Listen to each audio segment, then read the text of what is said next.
Today on the Region Free Gamers podcast, Nier Replicant, Astrobot, Cat Quest, and battle construction vehicles?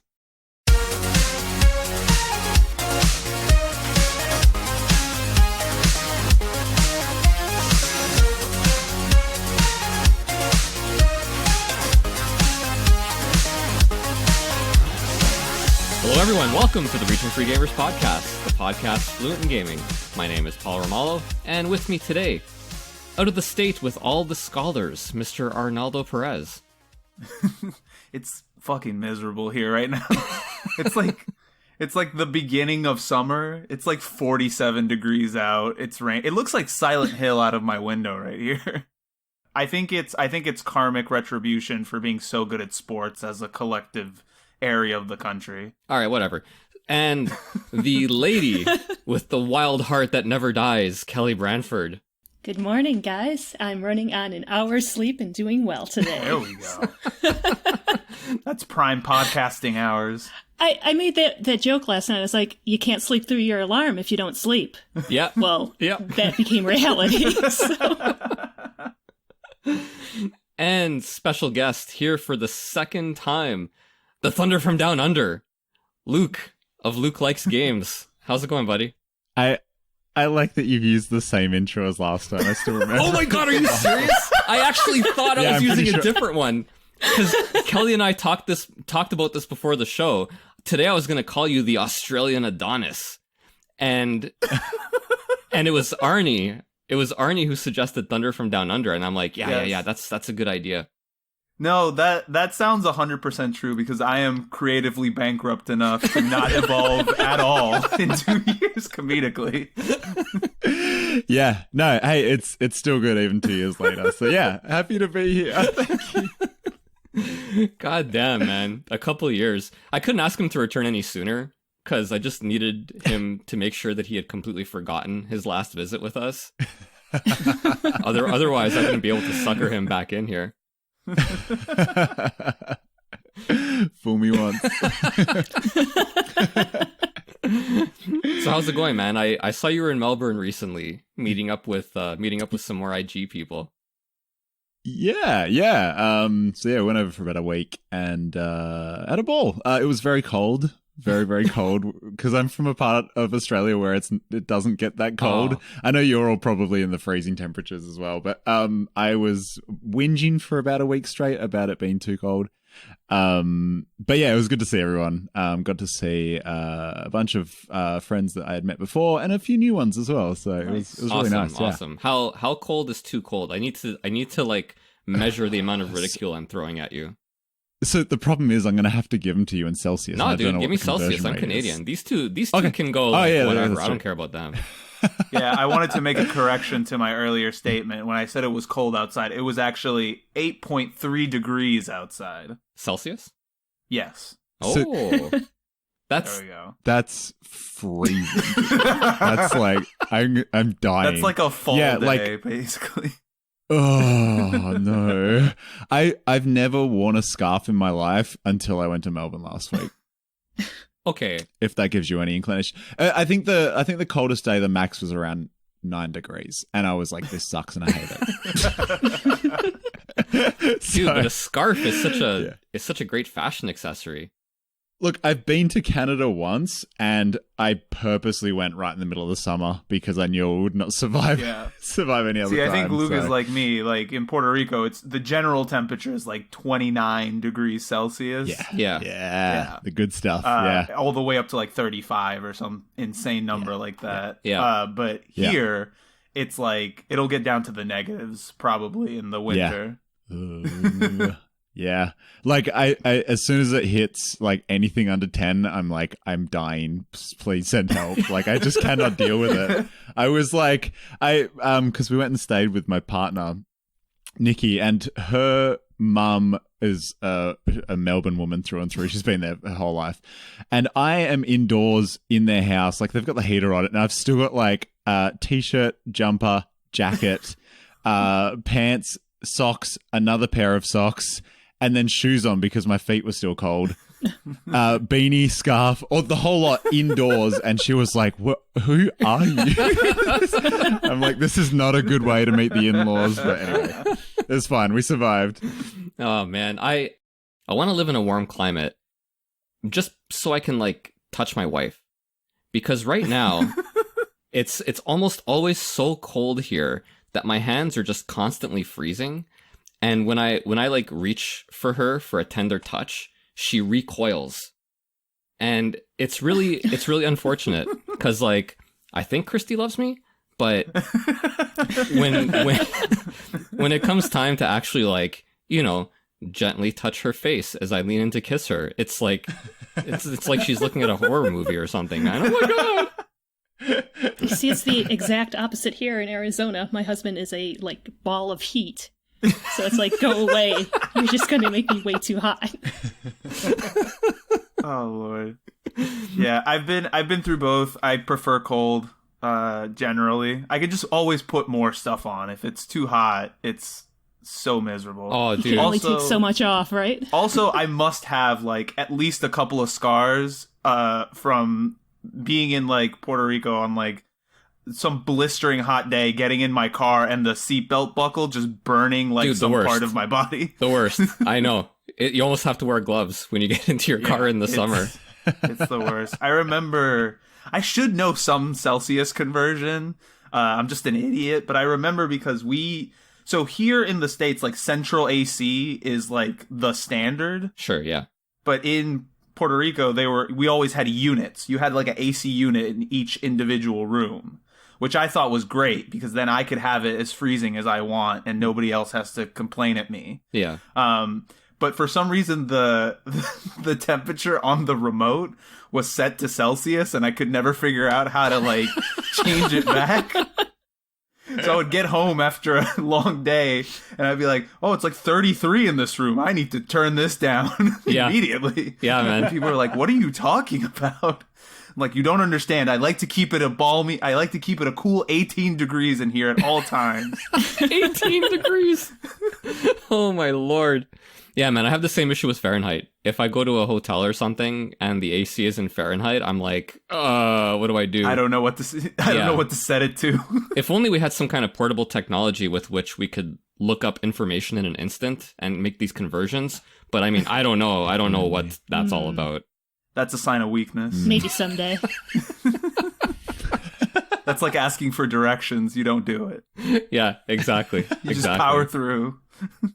Man, I'm so disappointed. Last year I was actually going to meet up with Luke in Perth, and I couldn't for two reasons. One was COVID, right? I actually did make it to Australia. We were only there for a couple weeks. And B, our plan changed. We didn't end up going to the West Coast. We were strictly on the East Coast. Let me tell you, the Daintree, north end of Australia on the East Coast, that was fucking hot. It was hot and humid. We stayed at a, man, this is a lot of talk about weather, but we stayed at a B&B, like, kind of like right in the forest.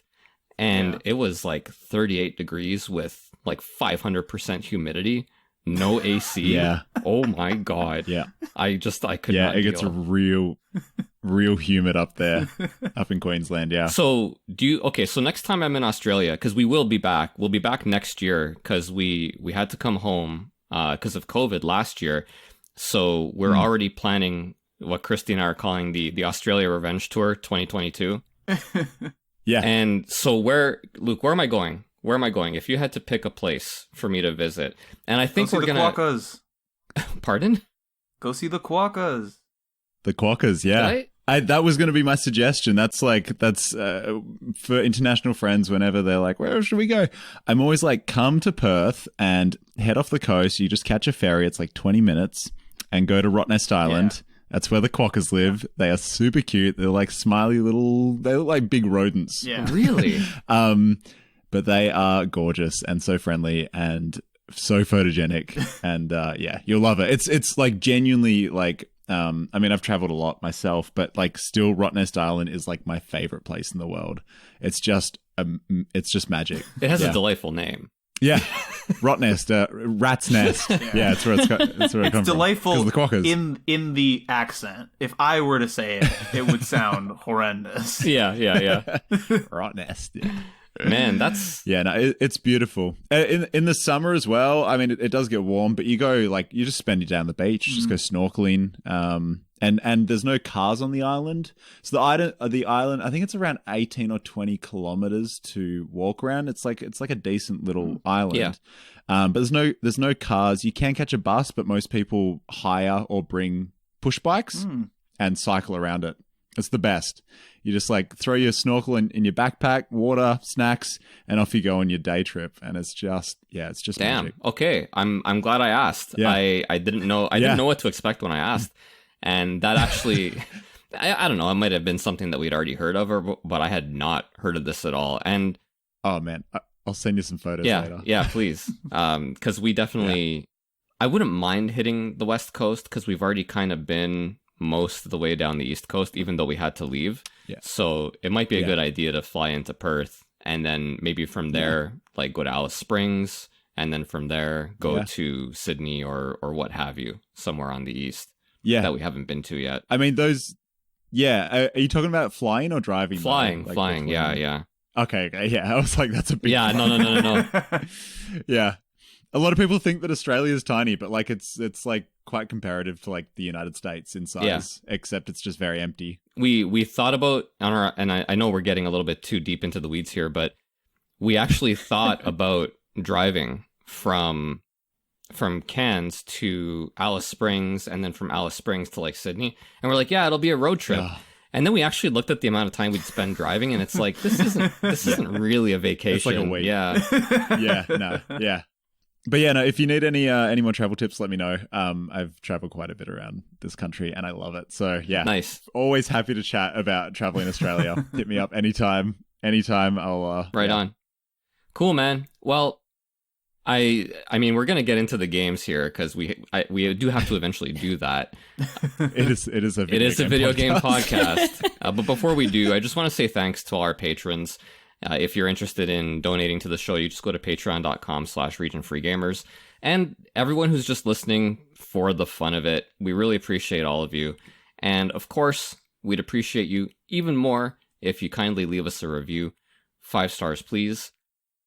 And so let's start off with Kelly. Kelly, what have you been playing lately? Well, last time that when we did one of these, I was playing Octopath Traveler, which I still have not finished. I got about 90 hours into it. Oh my Lord. And then there was an optional side boss that I went to do. And after a half hour of fighting him, died. You always feel so burnt after that. Like I love the long boss fights. There are some boss fights in I'm going to say this for the millionth time, but there's some boss fights in Etrian Odyssey that can go on for like an hour or even a little bit more than that. I don't want to. And this is appealing to you? This is greatly appealing because there's so much tension built. Because if you mess up and it's just more and more time that you've invested, and when you mess up and lose, it's like, but then when you win, it's fantastic. Sadly, Kelly on the receiving end of the loss. So what happened after that? Yeah, so I died, and I was looking at that game over screen, and do you want to continue? And I was like, I really need a break from 90 hours of Octopath Traveler. So I went and opened my Steam library instead, and Annapurna had just had a very large sale on all their games. And I was looking at Sayonara Wild Hearts. I had been interested in that game for a long time. It had actually been a part of Game Pass. I know I never mentioned Game Pass. You never do, no. Never. But it was a part of Game Pass, but it had recently left before I had a chance to play it. So when I saw it on sale for Steam, I knew I had to pick it up and try it out. Opened up that game, and I think other people here have played it, and that opening screen and how neon lights and the music playing and everything else instantly grabbed my attention. Yep. And I was like, okay, I need to close the doors, be alone, not have anything else going on so I can concentrate on this game. Yeah. And played it all in one setting. So it's an amazing game. You start it up, and when you hear about it, it's like, this is a rhythm game. but it's more than that. I mean, you're on the rails, you're moving around, you're on a skateboard, you're on a tarot card flying around, you're part of a virtual reality machine doing rhythm, music, dancing, everything else. It's just an amazing game from start to finish. Paul, I know you played it recently too. What were your thoughts on that one? Very similar. Very similar. I was telling you before the show, I sat down to play it on Friday evening because you'd mentioned it, and I'm like, sweet. I've wanted to play this game for the longest time, so I'll load it up Friday night when I get home from work, and that's what I did. I got home from work, said hi to my wife, said, I'm going to ignore you now, and then I left, and I went to go play Sayonara Wild Hearts. I made it about halfway through, and she had dinner ready, and she's like, come up for dinner. And I was like, fuck. I've never been so unhappy to go eat food because I really wanted to just sit through and finish the whole thing. It grabbed me immediately. And so I went upstairs and we had dinner, and then I went back downstairs. I finished the game. And then when you finish the game, there's a mode that unlocks called the album mode, where you just kind of play through the whole thing in one shot with no breaks. And I just played through the whole album mode again. I was like, this is incredible. Yeah, and one thing when I played through it all at the end, I was like, damn, I didn't get any achievements. And then I went and looked up how to do that. And if you've played any of the achievements, there's like an A side and a B side, one for each different horoscope out there. And you just play through the game mode different ways to unlock these achievements. And it just keeps making you go back because the game itself is only like an hour and a half long, start to finish, maybe. But you have all these different modes you can unlock and different achievements to unlock that will just keep you going back.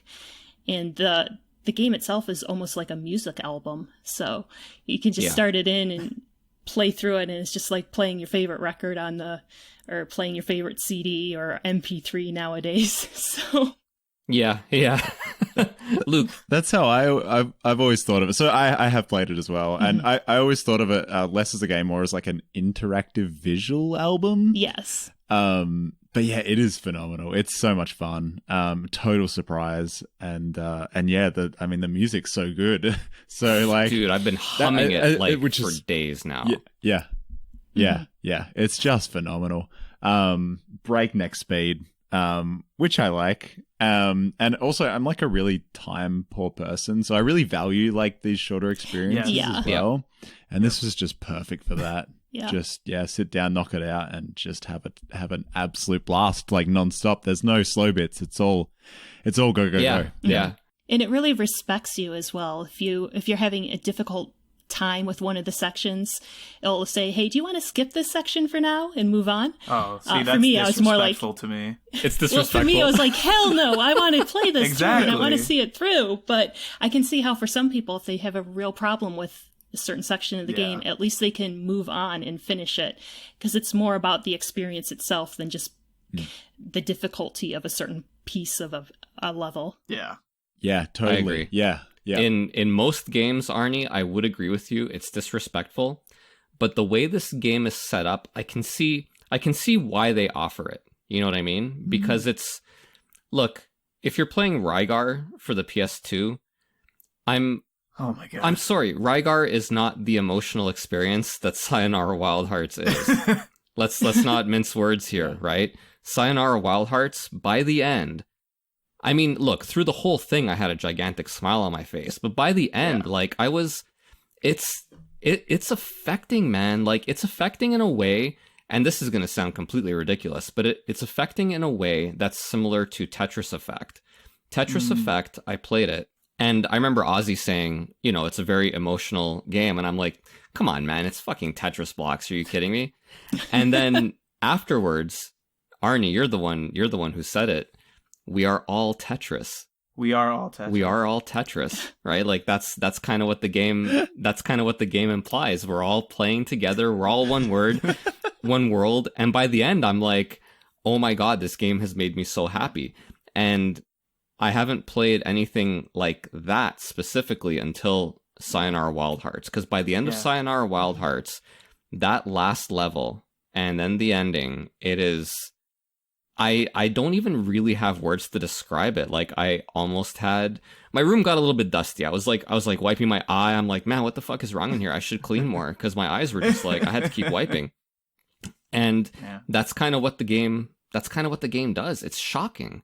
Yeah, I'm the T Tetramino. Tetramino, one of those. You're the one that's difficult to put anywhere. You're just annoying. I don't fit anywhere. I'm annoying. Yeah. I spin around a lot.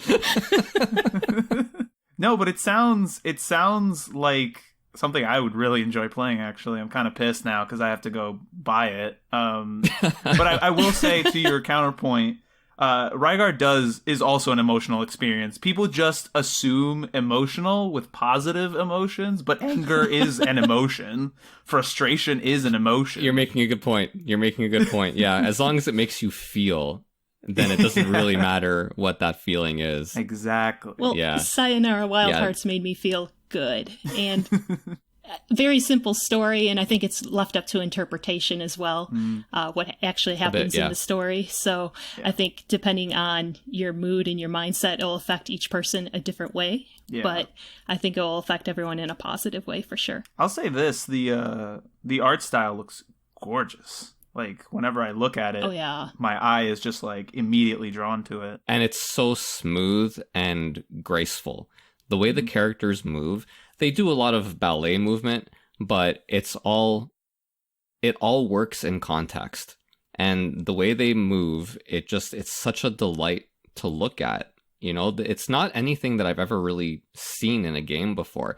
Like, Kelly, you've seen, like, the scenes where the fool is on the motorcycle and she's standing on the motorcycle evading attacks, but she's not just evading attacks by, like, moving to the side.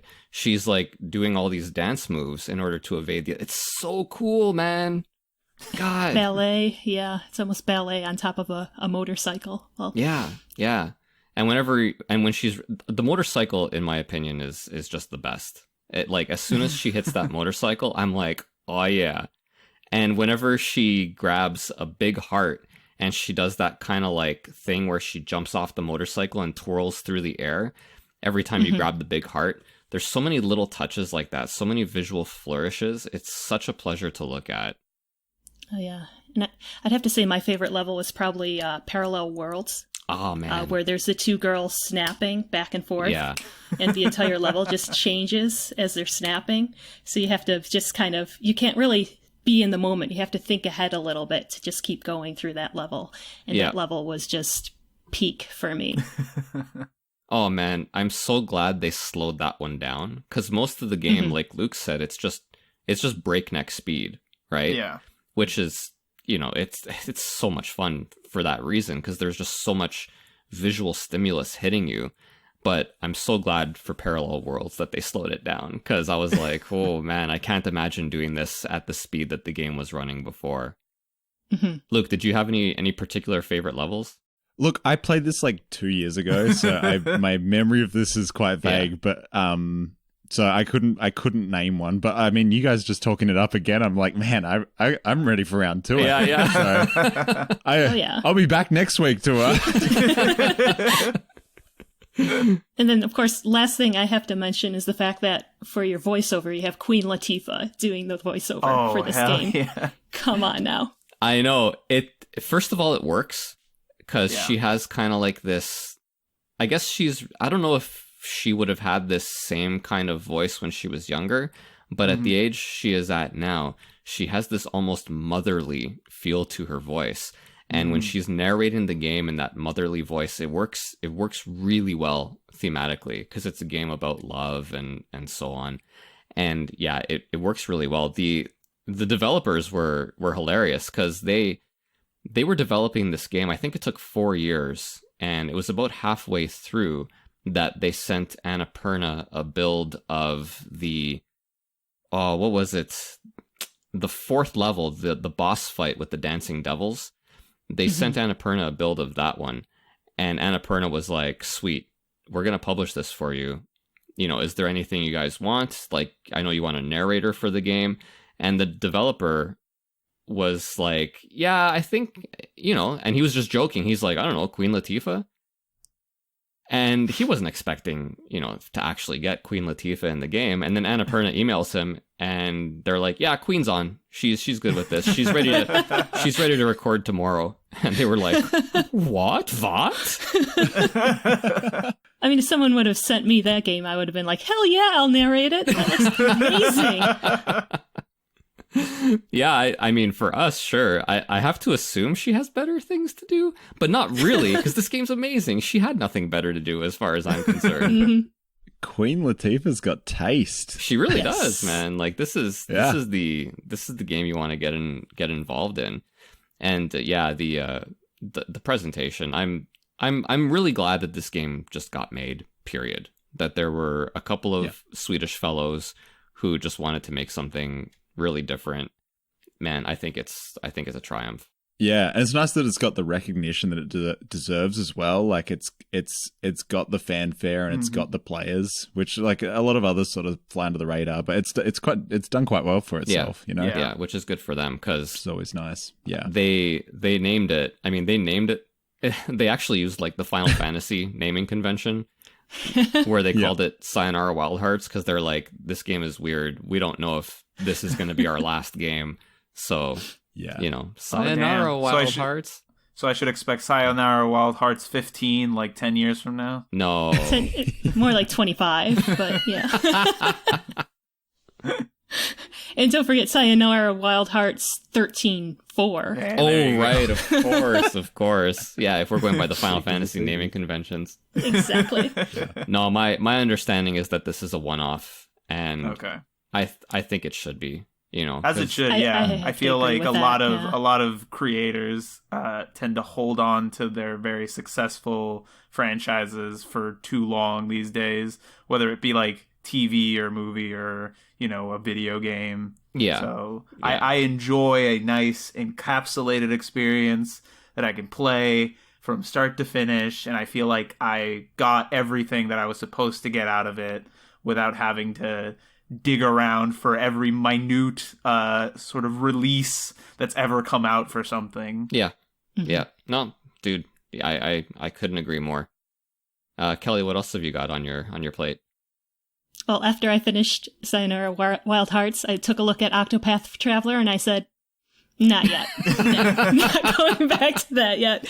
It's so weird too because I'm so close to the end, but I just still needed a break. And I had this plan that it was going to be Octopath Traveler, then Nier Replicant, and then it was going to be Mass Effect when it came out. Oh, nice. And all that got pushed aside because Octopath Traveler was just taking too long. But I decided I was going to set it aside and finally start Nier Replicant, which is a game that I've wanted to play since the original came out about 10 years ago now, I think it is. Yeah, it's been a while. Yeah. And I can remember when the Xbox 360 version came out, I remember seeing it on the shelf on launch day, and I was like, I really want to play that game. And I went and looked at reviews and everything else, and they all said the same thing, that the story was great, but the side quests were tedious, and the gameplay was terrible. And every time I'd look at that game, I bought the game, but every time I'd look at it, I'd be like, I really want to play that story. I want to see what it's about. Mm-hmm. But I have all these other games that I want to see the stories of, and they say that the gameplay is so much better. So it just kept getting pushed off and pushed off. Dragon Guard 3 came out, and same thing happened with that one. And then finally, a couple of years ago, you had Nier Automata came out. And that one, finally, it was getting the reviews that the story was great, and the gameplay mechanics were great as well. So I played through Nier Automata, and when it finished, I was like, okay, time to get back to original Nier. And then 1 week later, the remake was announced. So I was like, well then, at this point, I might as well just hold off for that remake, which finally came out last month. So I decided it was finally time to take a look at Nier Replicant. Started it up 2 days ago, and so far am not disappointed at all. I started it, played through till about 2 a.m. that night, so it was about 5 hours worth. Finally went to bed, got up the next day, played another Well, I'm at 20 hours now, and it's only been a couple of days, so I'd say so far it's a successful amount of playtime with the game. Story is as great as everyone has been saying. The music, oh my god, the music in that game. I honestly think it may be my favorite soundtrack of all time for a video game. Yes. Has anyone else here played either the original or? I have played the original on PS3. Mm-hmm. I have not played the remake. I do have a question, though. You spent 20 hours with the game. Do Yes. you remember the number sequence in the new title? Yeah. Oh, God. I was going to ask what version was your game. 1.22 something. I don't know. We almost had it. Close. I cannot say Close. I've got... You have it pulled up, don't you? You're just going to be like, well... I wouldn't do that to you. No, so I did play the original. I played it not on release. It was a couple of years after, but I think it was when Automata was first announced. I was like, oh yeah, I probably should catch up on that series. I'd never played it. I still haven't played any of the Drakengard games either. Mm-hmm. But I did play Nier, the original, on PS3, and I quite enjoyed it. I thought it was good. I really appreciated. I mean, the story's great, obviously, and the music, but I also really appreciate like the risk in the gameplay choices, like the diversity and also the homages to different kinds of gameplay. Mm-hmm. There's like the overarching standard like 3D action game, but there's sections where there's like isometric, there's like a text adventure section as well. Oh yes, I got to that. And like, yeah, so there's just all these like beautiful homages to all these different genres, all tied into this like one, at the time, semi-obscure like franchise. You know, it wasn't on anyone's radar, especially in the West here until Automata. So. But yeah, it's cool. It's cool. And I haven't played Replicant. I haven't picked up the remake because I feel like I experienced the original not too long ago. It was only a couple of years ago. So and for me, it's probably not worth it yet. But I'm glad you're getting the opportunity to finally spin it and with a fresh coat of paint. Yeah. So, like, I know the remake now, you only get the choice of Brother Nier. Did you think that playing as Father Nier, which way do you think is better? Well, I don't really have an opinion because I haven't played the Brother Nier. Mm-hmm. But what did you think of Father? He was a big grumpy dad. I don't know what else to tell you. He was just like, rah, rah. Yeah. I have zero opinion on it either. Like, I'm not fast. Sight unseen, I would take somebody named Father Nier over somebody named Brother Nier. No question. Brother Nier. No question. Is there a section of the game where he complains about the weather and reaches for his newspaper? Yeah, one of the gameplay modes is he's just stuck in stop and start traffic in like downtown Toronto or something. Trying to pick the kids up from school. Yeah. It's they were really risking it with that gameplay, but why hasn't that game been made yet? Because we have a PSVR game called Job Simulator. Like, why wouldn't there be like Dad Simulator? Dad Simulator. Dude, if they ever made like Traffic Simulator, that I think I would stop playing video games altogether. That would be like crossing that Overton window. Yeah, I think so. We've run out of ideas. I'll take Call of Duty 12, please. Just no Traffic Simulator. I would only play it with like a Thrustmaster like steering wheel and the like shifter. I would have to make it like as authentic as possible. Hey Kelly, did you open up the gigantic white box to play Nier Replicant? I did. You did. Oh, God. I did. I'm so excited. Yes. How does it feel flushing like $10,000 down the toilet in like 2047 money?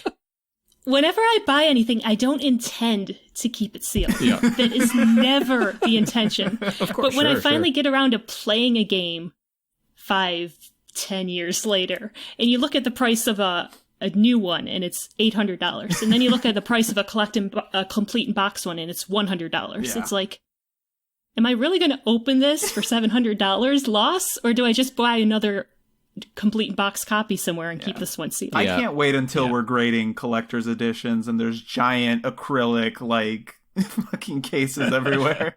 Yep. Just like walk into somebody's house and it's like the last scene of Raiders of the Lost Ark, but with like giant plastic cases.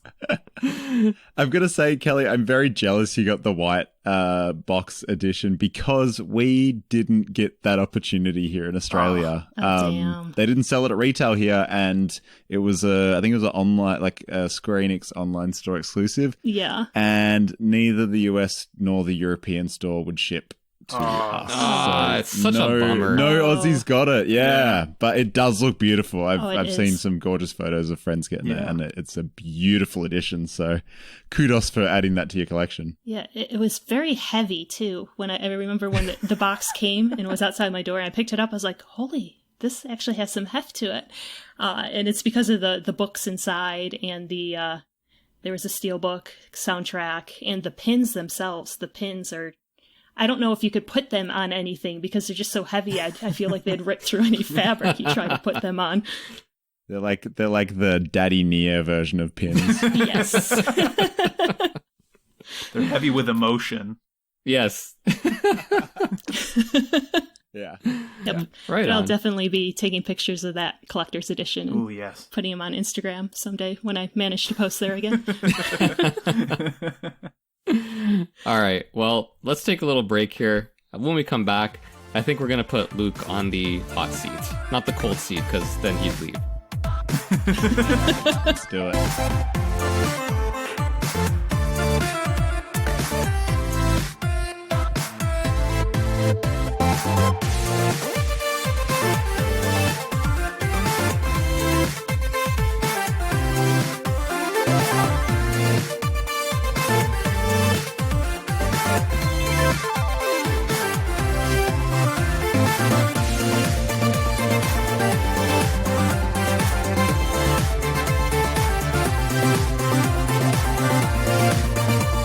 All right, everyone, we're back. Luke, what have you been playing lately? Hello, yes. So, I was recently given, from my partner, a PlayStation 5, which is very exciting. Do any of you guys have the PS5 yet? What do I look like to you? No. Fucking Scrooge McDuck over here? I don't even have a Switch yet, sir.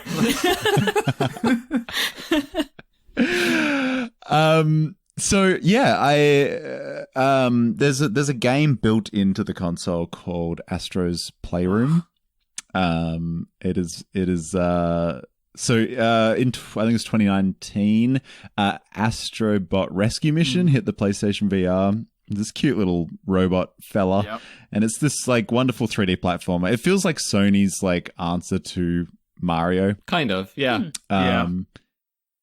And the VR game was like my favorite game of that year. I love it. I'm a huge 3D platformer fan. So I was just blown away by this like fantastic little like super sweet, super charming, like bright, colorful world. Everything's super cute. But it plays wonderfully. It's clever, and the VR game like really showed off all the capabilities of the DualShock 4.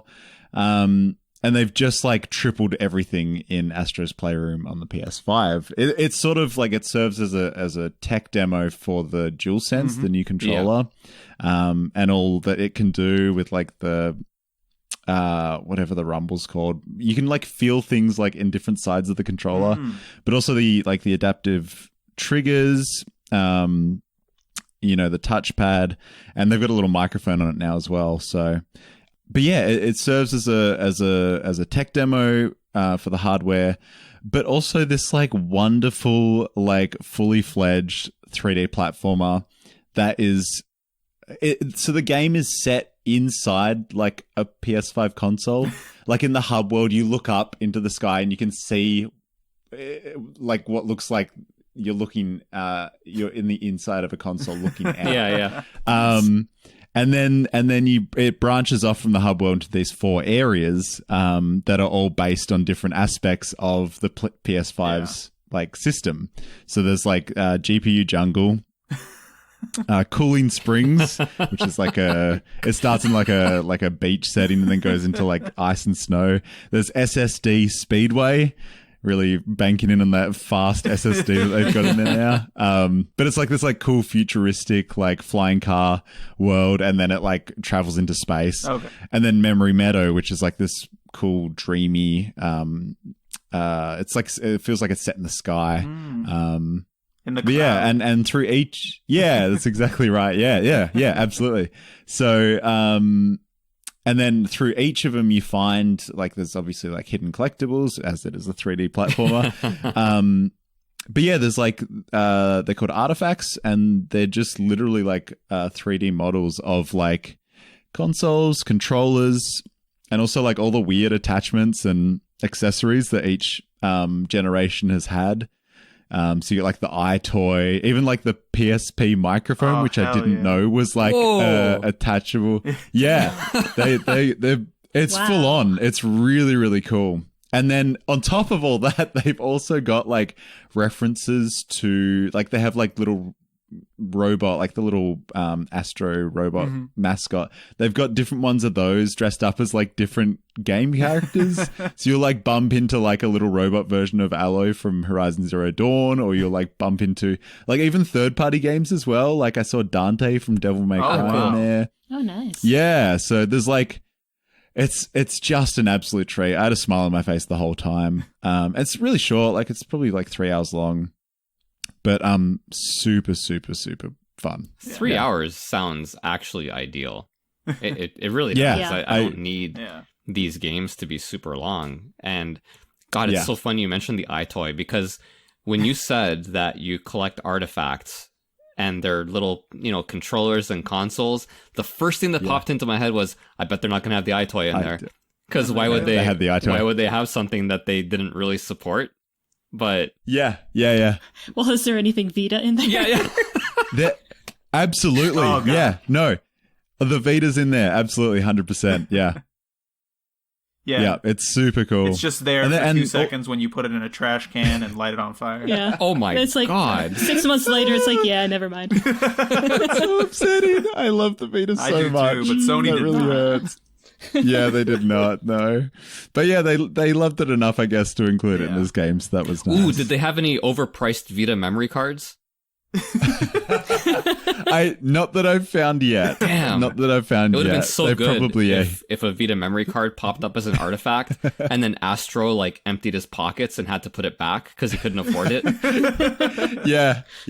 You like collect coins through the game. That's actually like a feature of it. And then you find a Vita memory card and all your coins disappear. Just drop to zero Bankrupt. immediately. Yeah.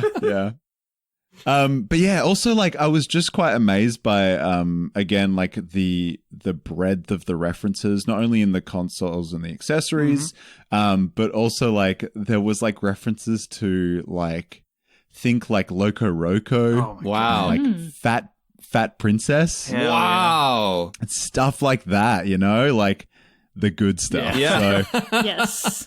yeah, I was just it was an absolute treat. It was so much fun to like pick all the references and find all the hidden stuff. And yeah, highly recommended. Astrobot famously, I believe, Paul, you called it your favorite VR game. The Yeah. original one. Originally, when I first played it, it was automatically my favorite VR game because it was the first one that didn't make me want to throw up.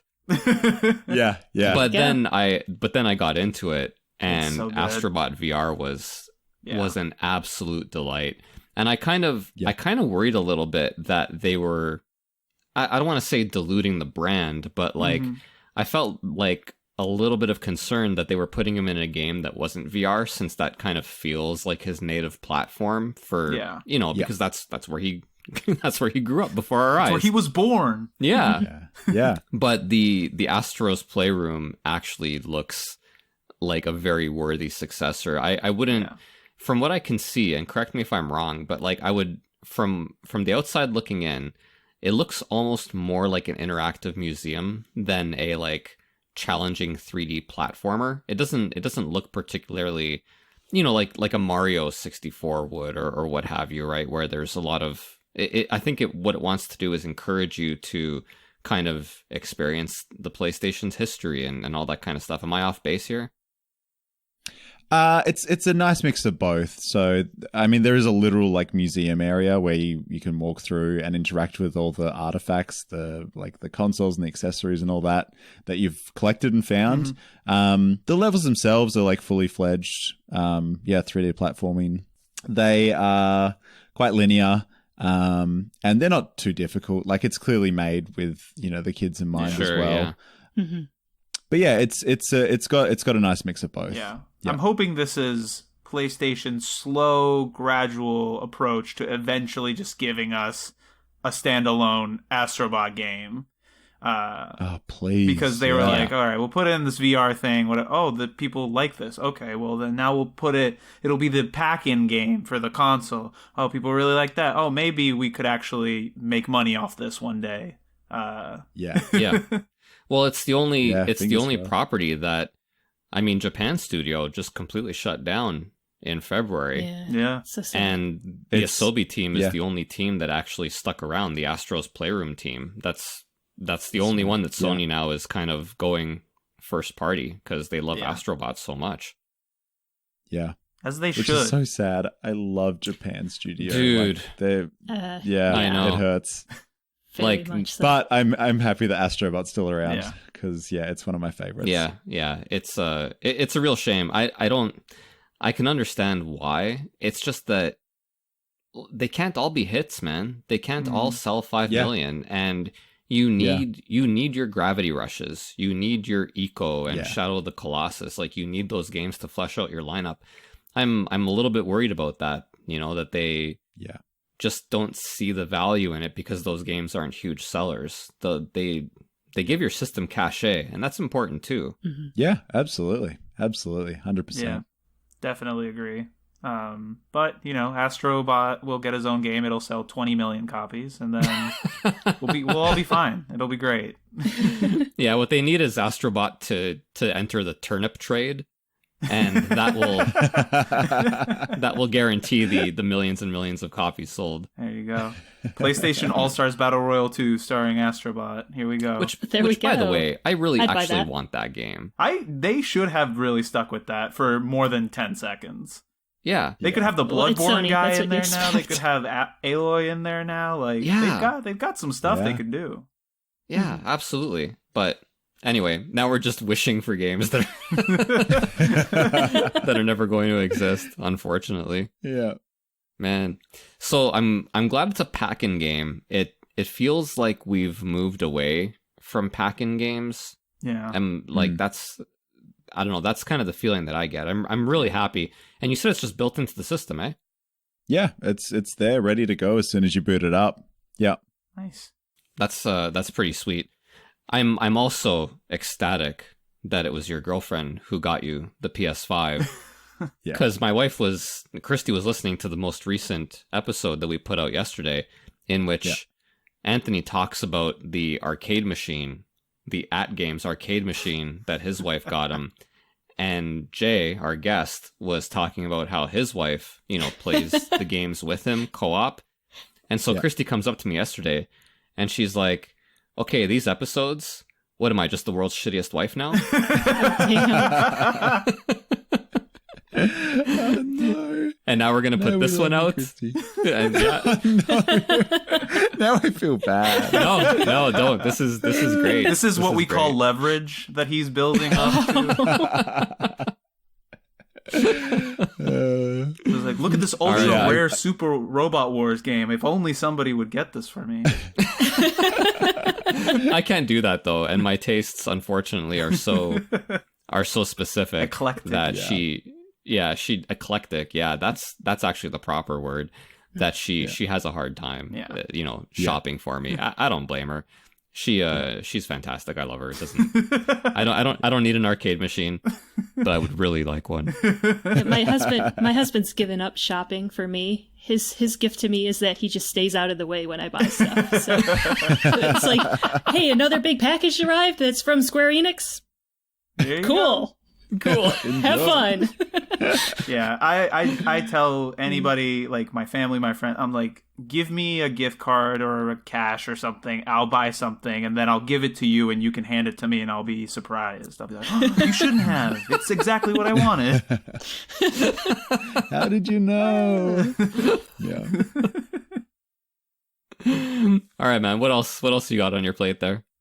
Yeah, so Astrobot was the first PS5 game I played. We only just got this recently, so it's a very new, like the console's a very new addition to the games room. But after that, I was looking for something, nice and chill, and so I decided to dive into Maquette. Nice. I don't know if I'm pronouncing that right. I believe that's You nailed it. pronunciation. Yeah, Maquette, Maquette. it's a fun word. It is a fun word, yeah. So I remember this is another Annapurna published game, and it feels very Annapurna through and through. Yeah. For those who are familiar with Annapurna games, you know exactly what I'm talking about. But yeah, it's one that caught my eye a while back. I think it was in like a State of Play or something where they first announced it. And everyone was like, oh, there's other games. And I was like, guys, did you see Maquette? It looks so interesting. Yeah, so like the concept, I think Maquette's a French word for like a diorama type thing. I think it's like an unfinished sculpture. Okay, sort of like a practice sculpture before you move on to your good one. Yeah. Gotcha. Yeah. So in this game, the whole premise is, gameplay wise, is that you are in a small map that has sections that you will explore within the order that the game gives them to you. But then in the middle of this map is a miniature like diorama type thing of the same thing that you're exploring. Okay. And so you can do things to the miniature that will affect the world around you. Okay. Already love this. Yeah. I'm already invested. So for example, there is this is just in the first level, so not too spoilery, but like in the first level you find a key and you use it to unlock a door. Obviously, but past that you're like pancakes? but past that you're like, okay, there's a gap like between where I am and where I need to be. How am I going to get across that gap? Yeah. So you take your key and you take it to the miniature version of the map and you drop it in the miniature version of the map, and that is played out live with your like medium-sized version of the map. And so you walk back outside and suddenly the key's there, but it's huge. Yeah. Does that make sense? Yeah. Yes. And you can do that another round and make it even bigger to the point where it's big enough to be a bridge instead of just a key to a door. Yeah. Okay. See, that's what I was going to Yeah. say is you said to open a door, obviously, as if like video games constantly didn't do things that made absolutely no sense. Yeah. Well, I mean, but yeah, so you can double it as, a tiny little key, and then you can build it up so that it is the size of a bridge and use it to cross the gap as well. So it's a lot of head scratching, and then through that, like, it tells this sort of love story between two little lovebirds through just voiceover acting, and like these beautiful little like hand drawn pictures, which is cute. I'm only about halfway through the game, so I assume it'll probably get rocky at some point. But we'll see how we go. But yeah, it's cute. The voice acting is a little bit cheesy, admittedly. And I found the puzzles so far to be a little frustrating. It feels like, like the old like point and click adventure games where you reach like a place where you need a key item to get past, and you're looking at the scenario and you're like, okay, well, I literally have nothing for that. And then it turns out that the solution that you need is like something that you would never pick to be the solution. Yeah. And you're like, why would they even? It's got a bit of that going on so far, and it's kind of been a little bit frustrating. And because like I'm like trying to figure out these like obstacles like in different ways, but there's only one solution. Yeah. And yeah, it's been a little bit frustrating, but I have enjoyed it so far. We'll see how we go. But yeah, it's cool. It's interesting. Like the whole concept's really, really cool. Yeah. It's just sort of bogged down by like kind of annoying like solutions. And a few little technical problems. Does the story feel shoehorned in, or does it feel kind of organic? The whole a bit of both, I would say. The maps are meant to sort of reflect what's happening in their love story. With like different locations and stuff. Like the couple are like, oh, we went out for our first date to like the fair, and then you like go through this like part of the map where it's like Ferris wheel and stalls and stuff. Okay. So it's sort of tied in quite nicely. But yeah, just the voice acting's a little cheesy for us. I've been spoiled. I mean, like we just booted up The Last of Us Part 2 then to show a friend who hasn't played video games for like 15 years, and she was like, "Is this real? Is this real?" Even just playing that, I'm like, man, we've been spoiled with like great voice acting and character acting. They should have called up Queen Latifah for that one too. Huh? But yeah, it's all right. It's it's an indie game, so I can't drag them too hard on that, I guess. Yeah, I don't know if this is an Annapurna thing, because they have another puzzler called Gorogoa that I don't know if any of you have played. I've got the physical, but I haven't played it. Yeah, so that one it's not to the scale of Maquette, but it's a puzzler as well, where you have to sort of move things around in different ways to connect like different panels together that normally aren't connected together to move to different areas and stuff. So I've always really enjoyed like that sort of aspect of something that you're interacting with affecting a much larger thing, and seeing like the different effects you can get by manipulating different aspects. So I like that it seems to be done well, even though there's some moon logic in there that, sort of throws the thing off when you're like, I know the answer. And then it's like, no, you don't. You don't know the answer. Not the one we thought of. Yeah. It's funny because Annapurna has had a string of just like, critically acclaimed hit after hit after hit, and perhaps not hit in the commercial sense, but virtually every game they've had has been like 9 out of 10, 9 out of 10, 9 out of 10. And I think Maquette's the first one where there's a little bit where it's a little bit more divisive. And I have to assume it's because of what you said, Luke, where some of the puzzles, I think obtuse puzzles kind of tend to piss people off. Yeah. 100%. I'm looking at the scores now. They're all around the 7 out of 10. So, but you're right, Annapurna, like they've been very good with their picks. Like everything they've touched has sort of turned to gold for the most part. They've just been so consistently good and just interesting. Yes, I think that's why they stand out. Is just they pick the interesting projects, and that's so important in this day and age, I'm on their website looking at all the games they've made, and this looks like it was put together by a madman. Like all the covers for these games have no consistency, but that's the appeal of it. Like you could get like two completely different games, completely different experiences, and still very much enjoy every single one of them, instead of 100%. Just being like, oh, okay, they're releasing a game, I know what I'm getting. You're like, oh, I gotta check it out because it could be anything. They were on sale. It was tough picking. Just like I got 5 of them, and I could have picked up 3 or 4 more titles on top of that, just because there were just so many different interesting experiences you could get with every game. It's going to be completely different in an experience one way or another. Yes. 100%.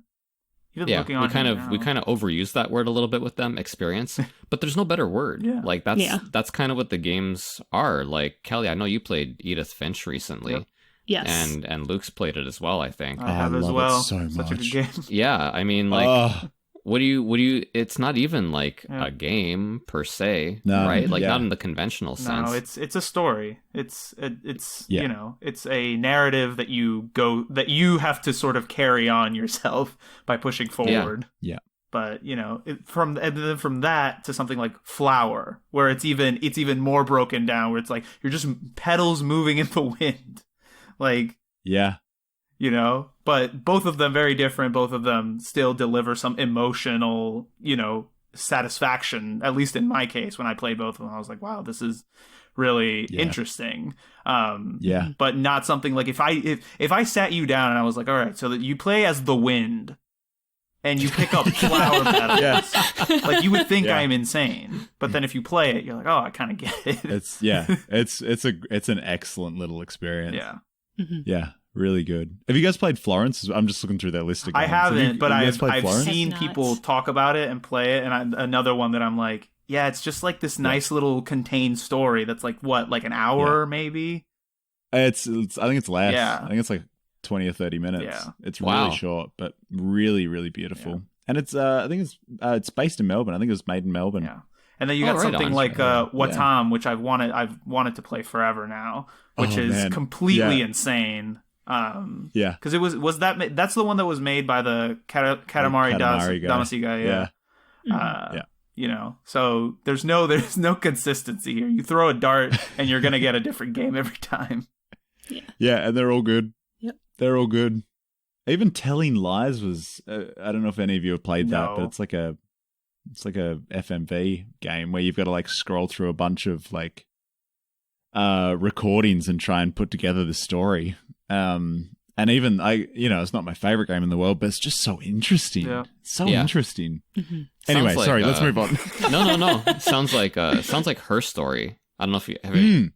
Yeah. I haven't played it, but I believe similar concept, yeah. Yeah, Her Story was really cool as well, although not an Annapurna game, but so we're getting off brand. But anyhow, you said, it's the same designer, the same guy behind it. Oh, okay. Right on. Yeah.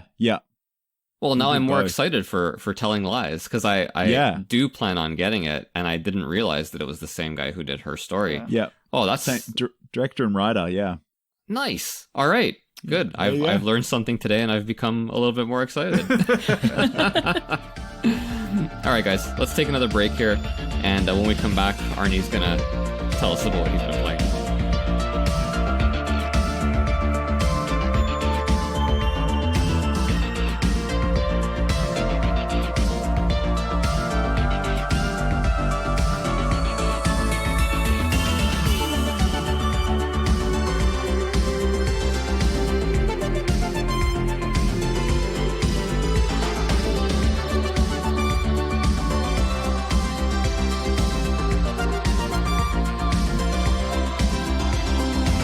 All right, everyone, we're back.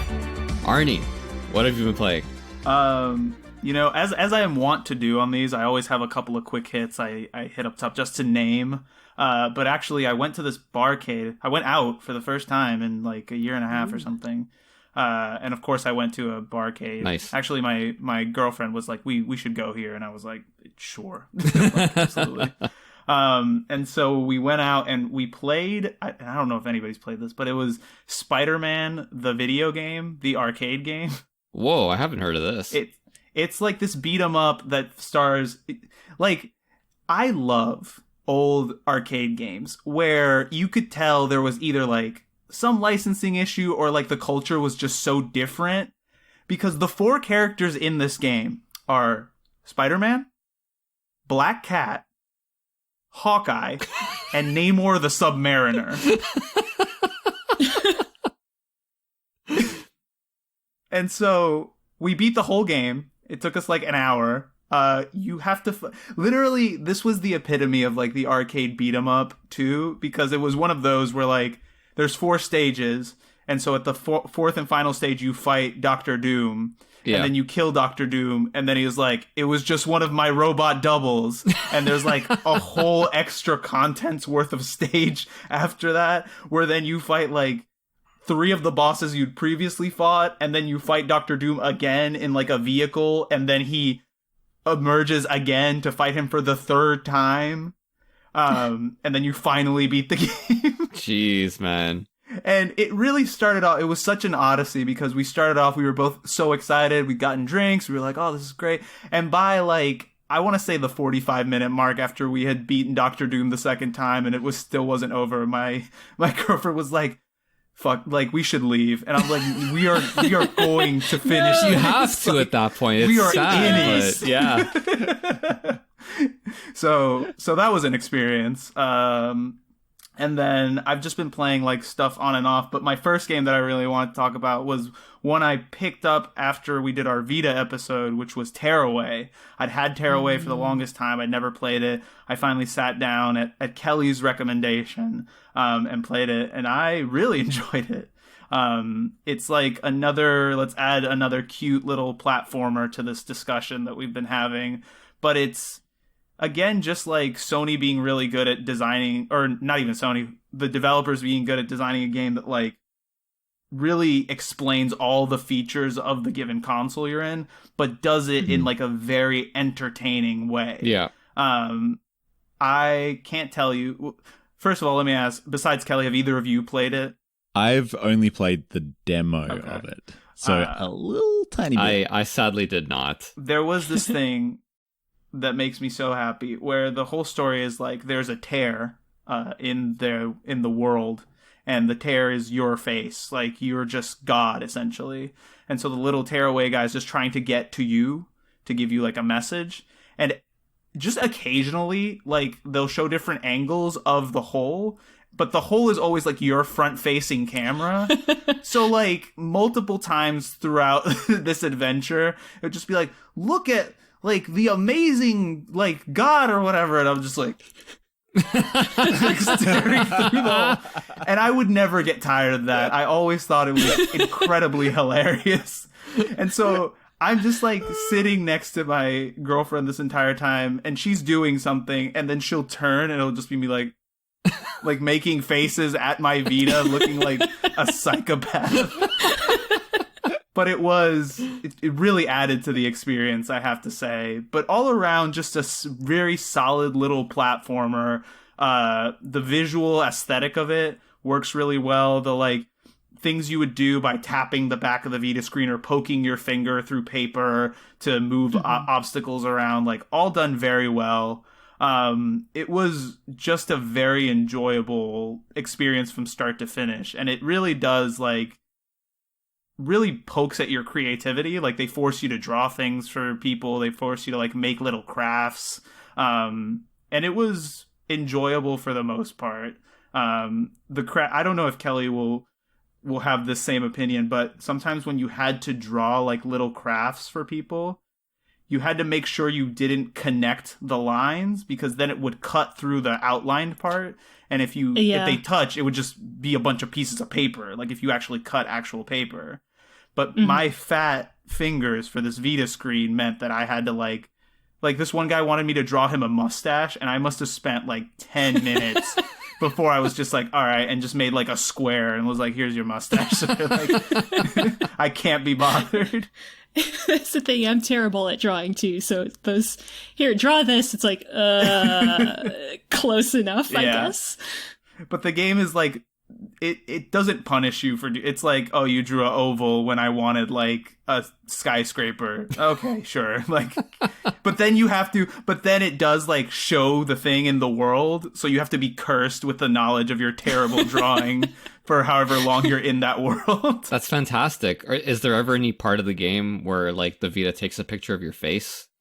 Your beautiful face and puts it in the world? There's these segments that happen like, I want to say like maybe 3 times or something, where the Vita's like, okay, now smile. Okay, now be serious. Okay, now open your mouth.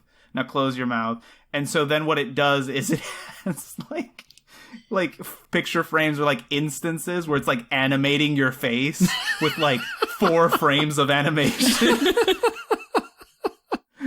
Yeah, I didn't want it to take a picture of me, so I had my cat nearby.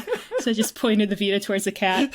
So we had the cat as the god. So so mine is just like, there's like a thing where like God is talking to you, and it's like me like.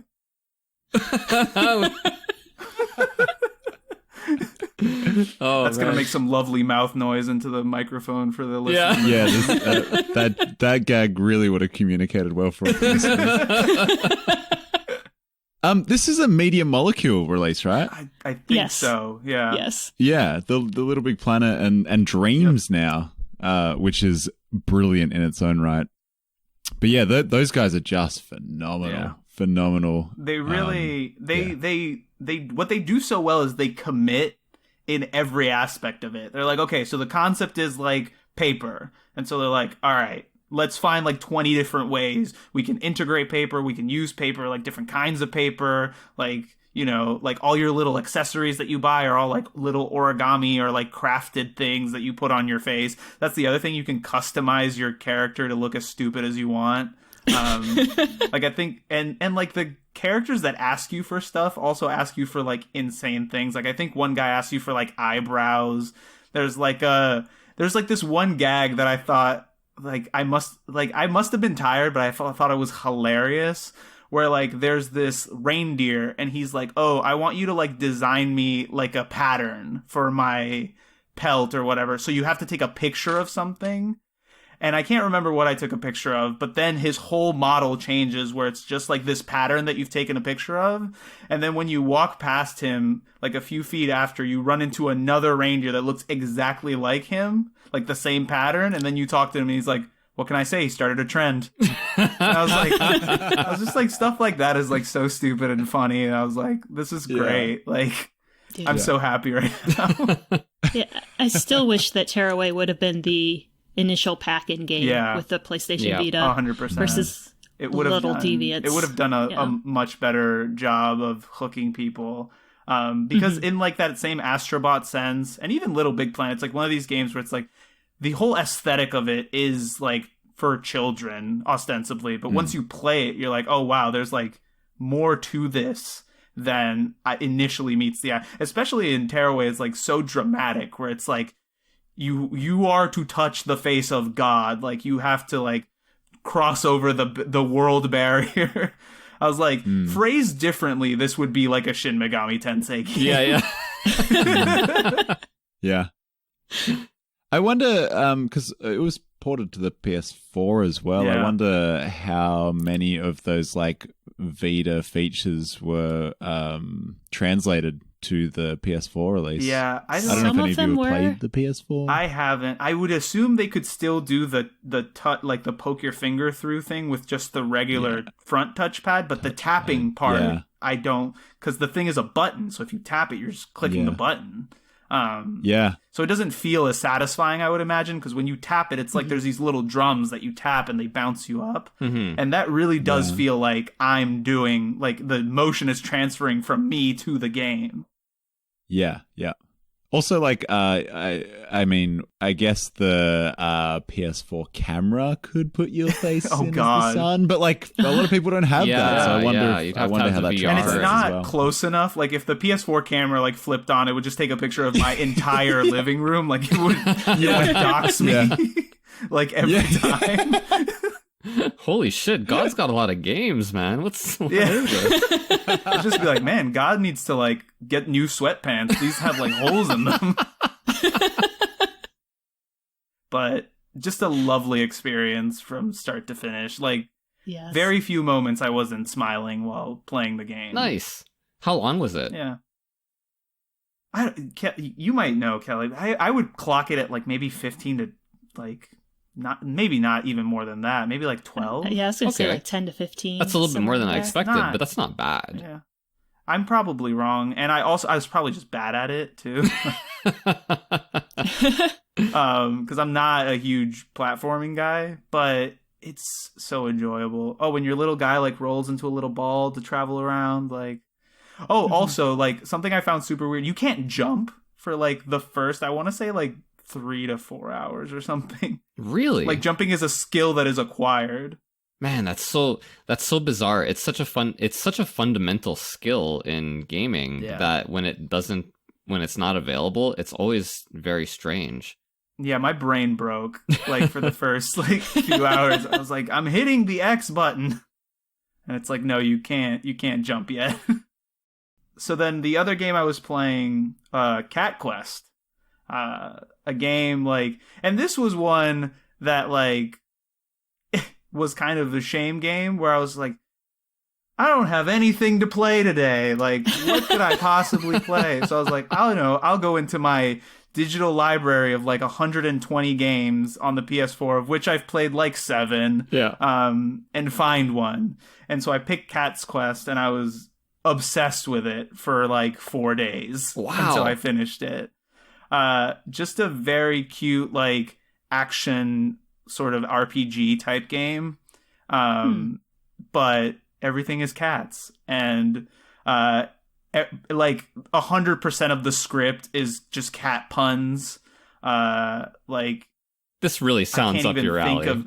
I can't even think of anything right now, but it was like on the level of like, oh, that was perfect. That's like the first one like I thought of. But like, of course. But it every single line of dialogue has like some cat, like it's a catastrophe, like. Yeah.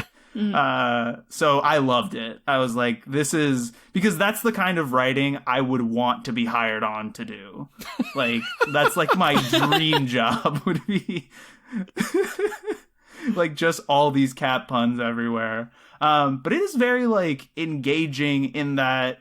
So it's an action RPG, which is not what I normally like playing RPG wise. I'm much more of a turn-based kind of guy. Yeah. But it's it controls very well, and you've got your little dodge roll, you've got your normal attacks, you have magic that you can do, and they all get mapped to different buttons on the controller, and the magic, at least, you can customize to all 4 of your triggers. So it's very satisfying to like find that combination that works well for you. Right. And because you're a cat, you're very tiny, you're sort of very tiny sprite, and you fight like dragons, which are enormous.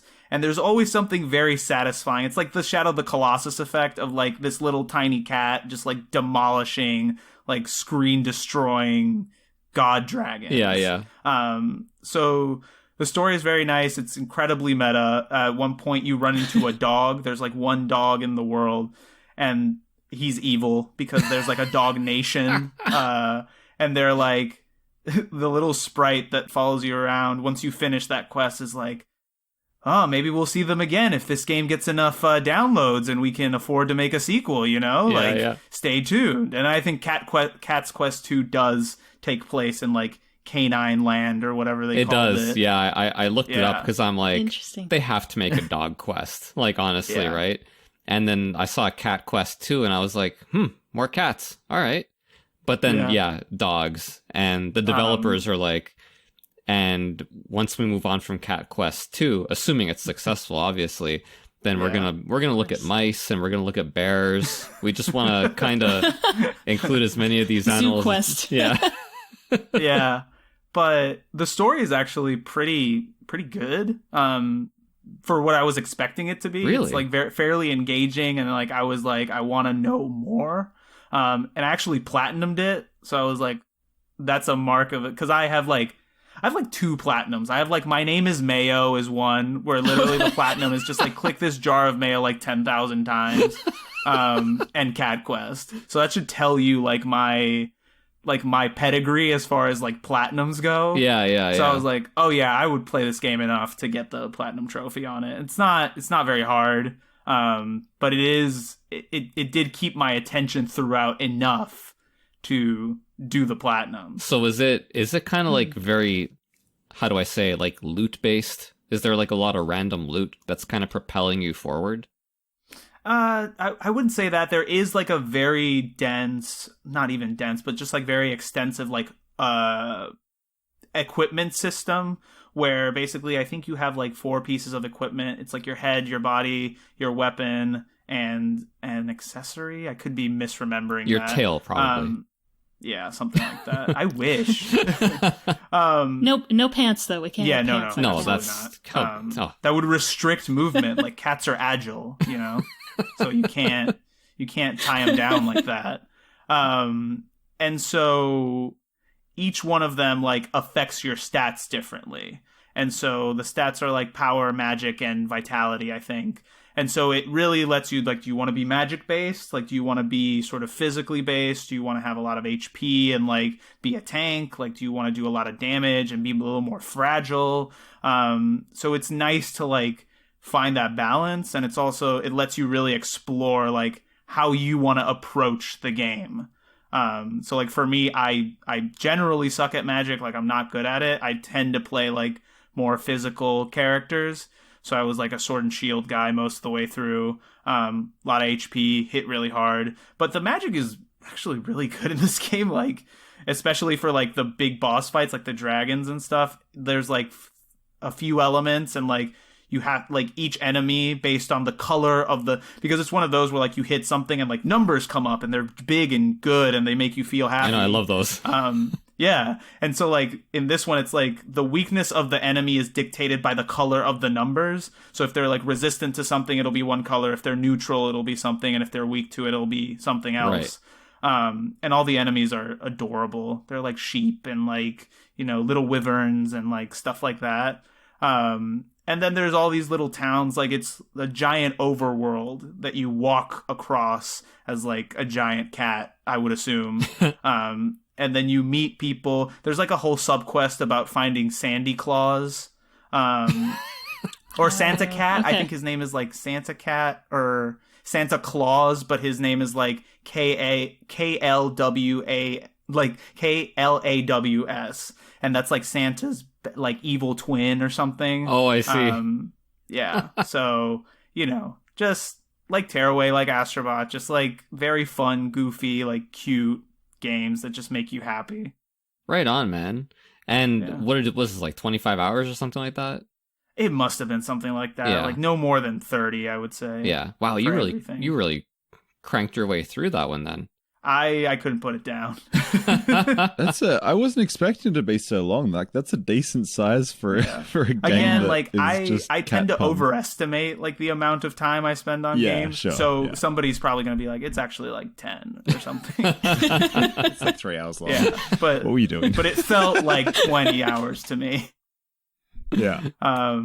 What about the like? Is there any? So I'm trying to picture this. So there's an overworld, and you kind of walk around the overworld, but this is still in the in-game engine where you can fight on the overworld, right? Yeah, you never leave the overworld. Okay. All the fights happen on the overworld. You travel on the overworld. Okay. At one point, you get the ability to walk on water, and you can walk around oceans, and there's different islands that you can find around the overworld. This is very off-brand, because cats shouldn't be going on the ocean.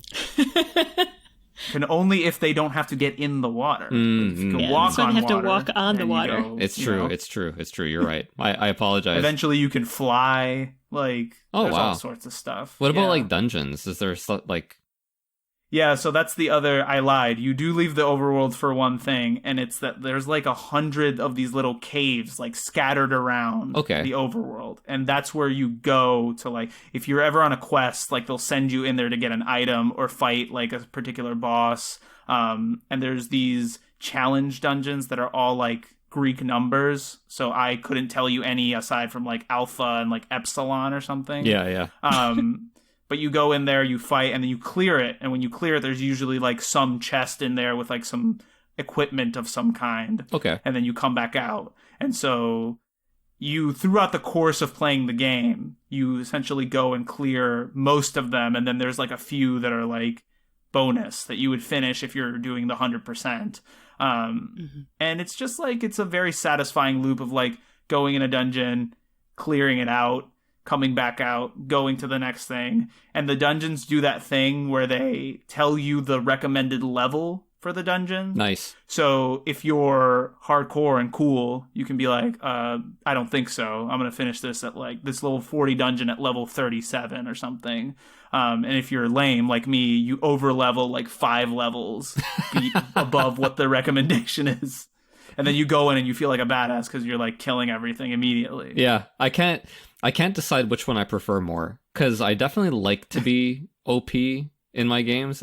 You're right, it's fun, but then there's that satisfying like feeling like you kind of got something over on the game, so to speak, where you get in there and you're underpowered, but you still manage to make it through, unless you're only doing like like 1 damage per hit or something, in which case you're just I don't know any other games like that. Kelly, do you know any other games like that?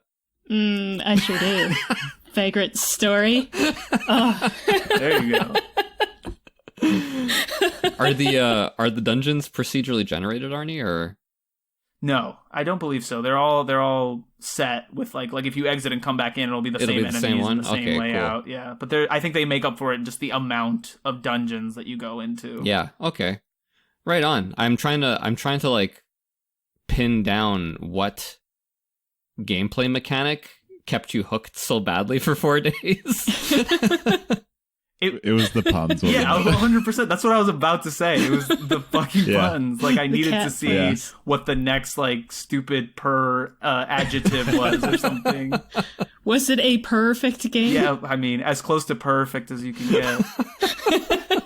It was bearable, at least. Oh. So there's a second one. Do you feel like you're all catted out, or are you keen to jump in pretty soon? I want to get the second one. Because at this point I'm like, I love dogs, so like I gotta hear all the dog puns now. There's like a whole world of puns that I haven't experienced yet. Yeah. I don't know what the sustainability of this franchise is. I'm gonna be honest with you. Like beyond the dogs, I don't know if mice and bears will ever make it to the Cat Quest universe. Oh, but no. I disagree, dude. Bears, that is a gold mine worth of puns. Yeah, that's a honey true. pot. For puns, yeah. For puns, absolutely. But I feel like they're gonna have to go in like weird directions. Like I can't wait for like Axolotl Quest or like Red Panda Quest or something. I would play Axolotl Quest. Yeah, I would too. 100%. Yeah. I'd have to give it a go as well. Yeah. We're all in. All right, you can't put this episode out until I've trademarked all these titles. Could you imagine, like, actually doing that? Just taking all the animals and the word quest after it and just trademarking everything? And then the last game I wanted to talk to you about, and we'll see how deep I get into it just because this is going to be a future episode, but I've been playing Earthbound for the first time. Right on. And it's good. It's okay, I guess. Yeah, like people were right. No, it's I mean, it's Earthbound, man. Like it's classic. How to explain the unexplainable, right? It was something that I'd wanted to do for a while. And now that I've done it, I'm just like, why didn't I do this like 5 years ago? Dude, I feel the same way, except that I haven't. So, no, I guess I don't feel the same way. But like, it's just kind of sitting there in the backlog. And I'm like, I got to play Earthbound because it's one of those games, right? Where it's kind of a part of gaming history. And so many people list it as either their favorite game or somewhere in the top 5 or whatever. So I really feel like I should, and if we're gonna do the Earthbound episode, which I suspect we will, then I gotta get on that because it looks so unique for its time, you know? Yeah, It's only like 5 hours long too. So what? What? I'm underestimating to make up for my overestimations before. No, I think Earthbound, and Kelly, correct me if I'm wrong, that one probably clocks in at like 30 to 40. Yeah. If not, you see, I played it back when probably a few months after it came out, so it's been a little while, right? That was last week came out. Yeah. What was it? 1995. That was like not that long ago. Cool, man. When I was that age, every game seemed super long. I want to say it was like 50 to 60 hours. But well, for sure. I explored the shit out of that game. So also a game that's nice with the puns. If you've ever seen the towns, you go to Onet, Onet, Tucson. I forget what the third one's called. Threed. That's what it's called. It's called Threed. Fourside. And then they stop after that. Then it's like, then it changes to like the seasons or something. I guess there's only so many numbers, right? We can't really. There's a finite there amount. Isn't.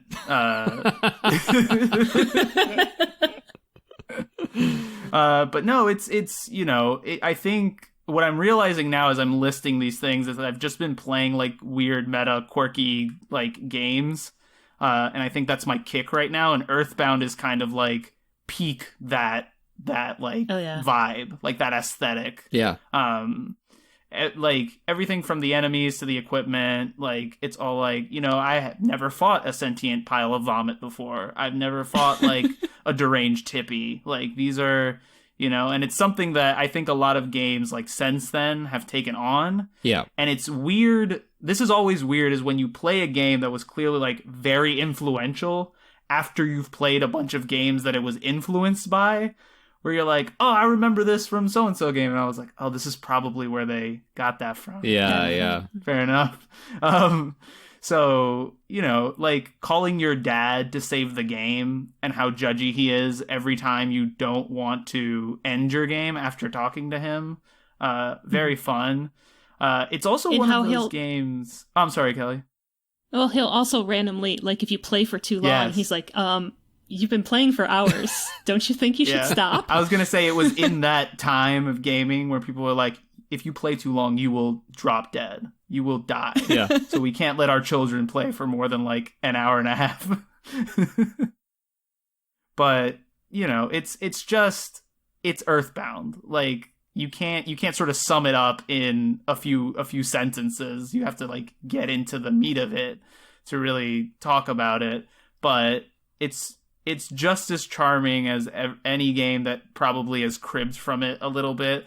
Like the same charm as like something like Undertale has, is in Earthbound in spades. Like, I love my little Ness guy that has like beats people over the head with a baseball bat and, unleashes like psychic powers amongst the innocent population of like rats in my town. Yeah. Is it grindy? Because like I know with a lot of these old RPGs, it's you kind of have that. It is, but I don't know about somebody playing it back then, but for me, it's like the enemy experience, like the experience enemies dole out, like scales pretty well. So even at like level 70 something, you're not grinding for too long before you level up. The one thing that's annoying is when you get a new party member, it's like one of these where it's like, oh, you're a new party member. You start at level 1. Oh, yeah. When my guy's like at level 30. So it's like, oh, okay, so every fight I get into, you're just gonna die. But eventually when I kill something before you die, you'll level like 12 levels in one go.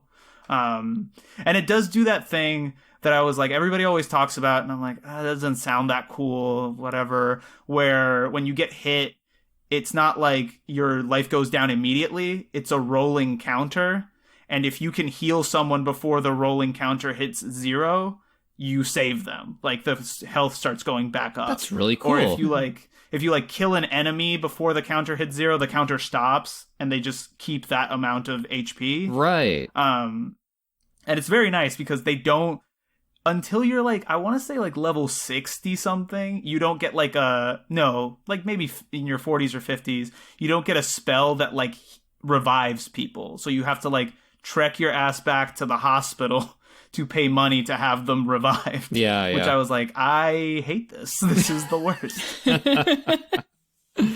I like that rolling counter one thing I remember too. Yeah. For experience in that game is if you completely out-level the enemies in the area, they start running away from you instead of running towards you. Yes. So if you don't want to fight low-end baddies, you don't have to, because they'll just run and get out of your way. Yeah. And it does the coolest thing of, if you're so over-leveled that you run into an enemy and it's like you're just too good, it just ends the fight automatically and is like, okay, you get all your XP, like, continue. Oh. Well, that's nice. No wonder it doesn't take that long to beat, like compared to your Final Fantasies, right? Yeah. So I'm at the last boss before like the final area, because there's 8 areas you have to go to, and then like you fight Gigas, who looks like, I think people have said it's like a fetus or something. It looks all deformed and weird. So hopefully I'll finish it this week, but who knows? Cool.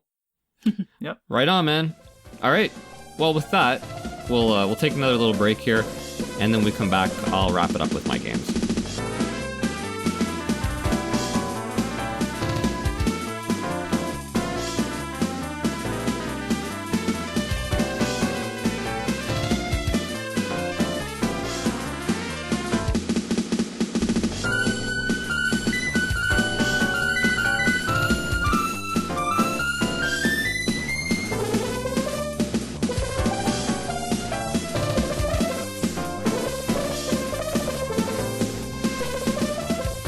All right, and we're back. And I guess it's my turn. And Oh, Lord. we're going to be talking about a game that may be a little bit controversial, because Kelly brought it up on Discord last week. She was like, how is this game... And by the way, Kelly, when you hate a game, your sense of humor, it goes Super Saiyan.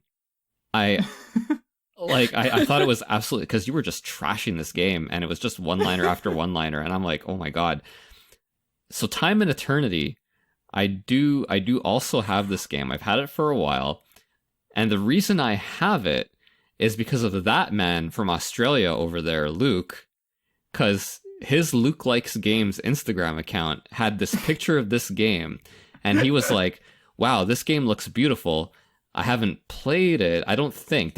Had you played it at the time? I can't even remember. No, that's kind of like my catchphrase is like, this game's cool. I haven't played it. Yeah. It sits on my shelf. So wait, did I share this on my page? Yeah, dude, like the 2-3 years ago or something. Would Yeah. have been 2 years ago, yeah. It's like, I love sharing like really interesting games. And this one, like the whole concept is really interesting, right? Yeah, absolutely. So, you know, in case you don't think you're influencing anyone to spend their money in certain ways, you totally are, trust me, because I do make note of stuff that appears on your Instagram. And cool. Time and Eternity It's good to popped hear. up. I think it was like $20 at the time. Now it's, you know, it's Yeah. quite a bit more expensive.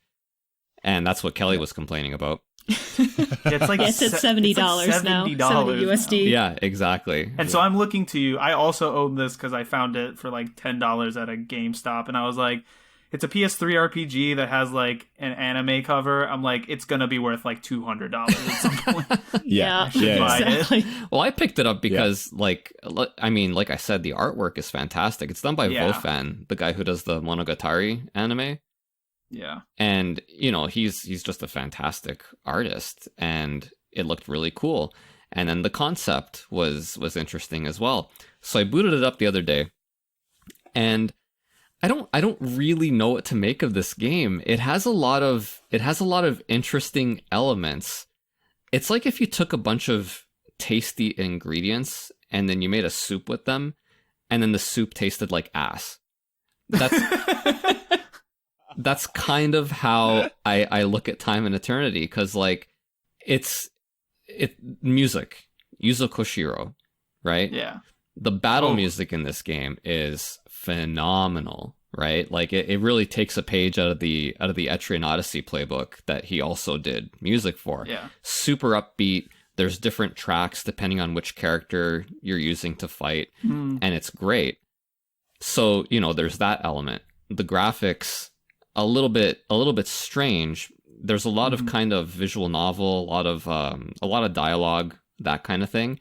And so it's very heavily animated, and it's all hand drawn, right? So when I see that, I automatically go back to the days of the TurboGrafx PC Engine CD games when I was a kid. Yeah. Because they had those huge, especially like Anime Girl, right? Yeah. With big hair, just kind of huge on your screen, right? That was kind of the trademark of the PC Engine games, right? Big anime girl on your screen talking to you. Her mouth just moves, and it's 2 frames of animation. Yeah. So it was like my tearaway guy. Yeah, exactly. Arnie's the anime girl. So Time and Eternity has something similar, right? The characters are speaking with you, and it's big anime person, not always a girl, usually, but big anime person on the screen, and they're very, I'm not going to say they're very well animated. It's choppy, right? Because it's all hand-drawn, and you can only have so many frames, but it takes me back. And I'm like, this is really cool. Yeah, all? it's voiced. Okay. So that's cool. But at the same time, the characters, they move a lot, apropos of nothing. And they all kind of have the same frames of animation when they move. Like there's one, like the typical kind of like moe younger girl character. She does this thing where she puts her hand out towards you, like almost like she's saying stop. So like, and she does this for emphasis with things that she says, and she just kind of does it a lot, and it's like it's really weird, right?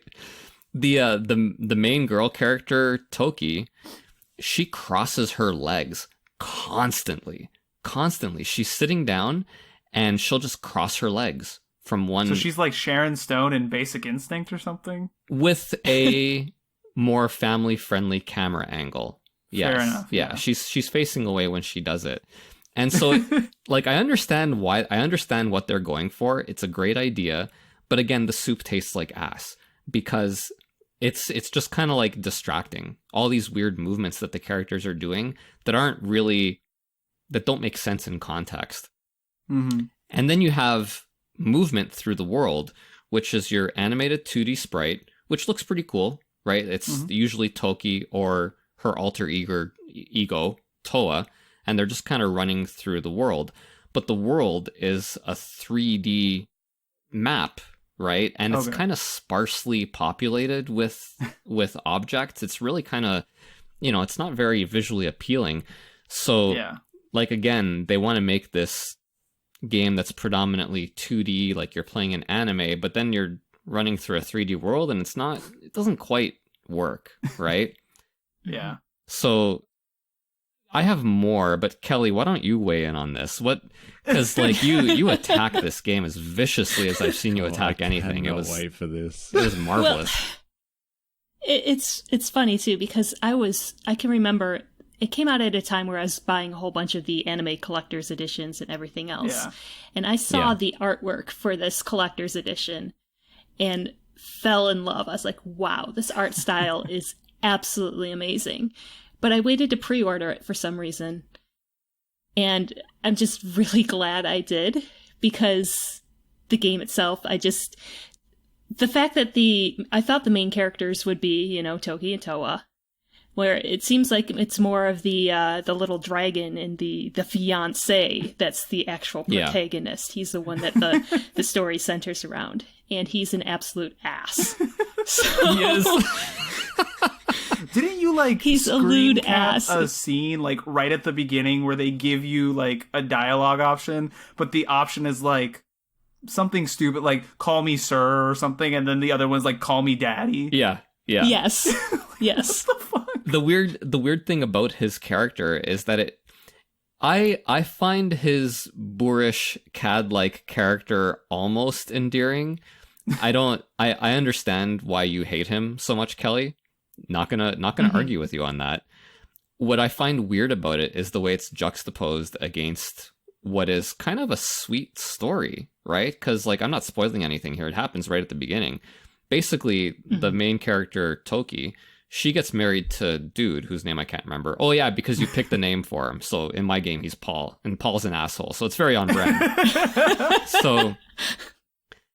So they get married, and then he gets attacked during the wedding and killed. Oh, God. I know, right? And Toki manages, because like her royal blood has time-shifting abilities. It's anime, right? Yeah, and so she goes back in time 6 months to figure out who was starting this plan to kill her husband, right? And it's actually all very sweet, you know what I mean? It's and it's kind of original. I don't think I've seen any story quite like this. I mean, obviously it has all the usual anime tropes, so I feel like I say that wedding on all massacres these shows, are usually really endearing and nice. Well, yeah, I mean, Game of Thrones, right? Were you watching like the Red Wedding on Game of Thrones? Just like, wow, that's what a nice ceremony.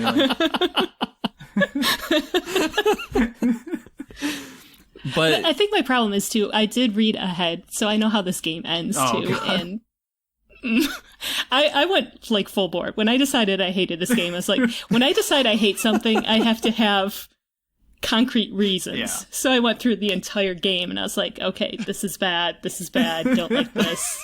So how it ends, your ending choices, they piss me off as well. I know a little bit about the ending choices, but not enough to say that the story is going to be ruined for me. The game is only like 20-25 hours, so I think I'll play it through. Yeah. The battle system's really cool. I'll give it that, with the caveat that the input lag is horrendous. So again, really cool ideas, right? Like it's kind of an action RPG-ish, Oh, and you no. can, yeah, I know, right? And you can see the enemies attacking, and you have the ability to dodge the attack just by hitting left or right. And then the character, very beautifully animated, will dodge to the right or dodge to the left. The problem is that, like, you hit the stick to dodge, and then she, like, takes her time to think about it. You know, do I really want to dodge? I'm not 100% sure. Oh, I just got smacked with a dagger, right? And then she dodges after she gets hit. So it's like, you know, God damn, I really want to like a lot of the ideas that they had with this game, but at the same time, like, man, it really needed some more time in the oven. Yeah. And even then, like, I don't know if they would have been able to rescue it. The 2D sprite on the 3D background, that was just never going to work.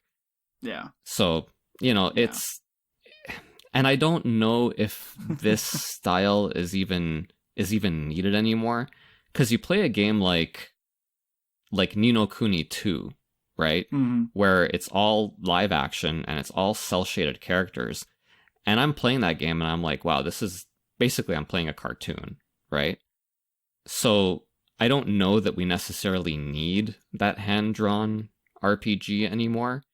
I like the idea, but it needs someone better to execute it, really, at this point. The time has passed. Yeah, and I think Image Epoch did such a horrible job with their attempt at it that I don't think anybody's gonna, if anybody would, maybe Vanillaware, but like I don't think anybody's gonna even try to attempt this particular experiment ever again.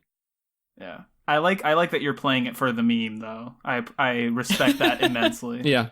Yeah. I mean, and maybe you'll truly enjoy it. Well, who knows? You know, like it's that thing too, like Ozzy, you know, he loves the bad games. You know, he buys the bad games, he plays the bad games, and this game has just enough to keep me in it. Yeah. I think I will, but now that I think about it, realistically, I probably won't. I probably won't stick with it, but I will go back to it. I mean, I was playing it yesterday, and I'm like, fuck's sakes, man, why aren't you playing Sayonara Wild Hearts right now? Like, this is ridiculous. What are you doing with your time? I will say that, you know, there is, like in any medium, there is a certain level of enjoyment to bad things, but there's a fine line. And I will say, like, I have no bigger fear in my life than being at the end of it and sort of scrolling through and then not remembering anything except playing, like, some terrible game that I spent way too much time on. Beyond odds. As I drift away. It's like, no! So, I mean, you know, I'll probably stick with it.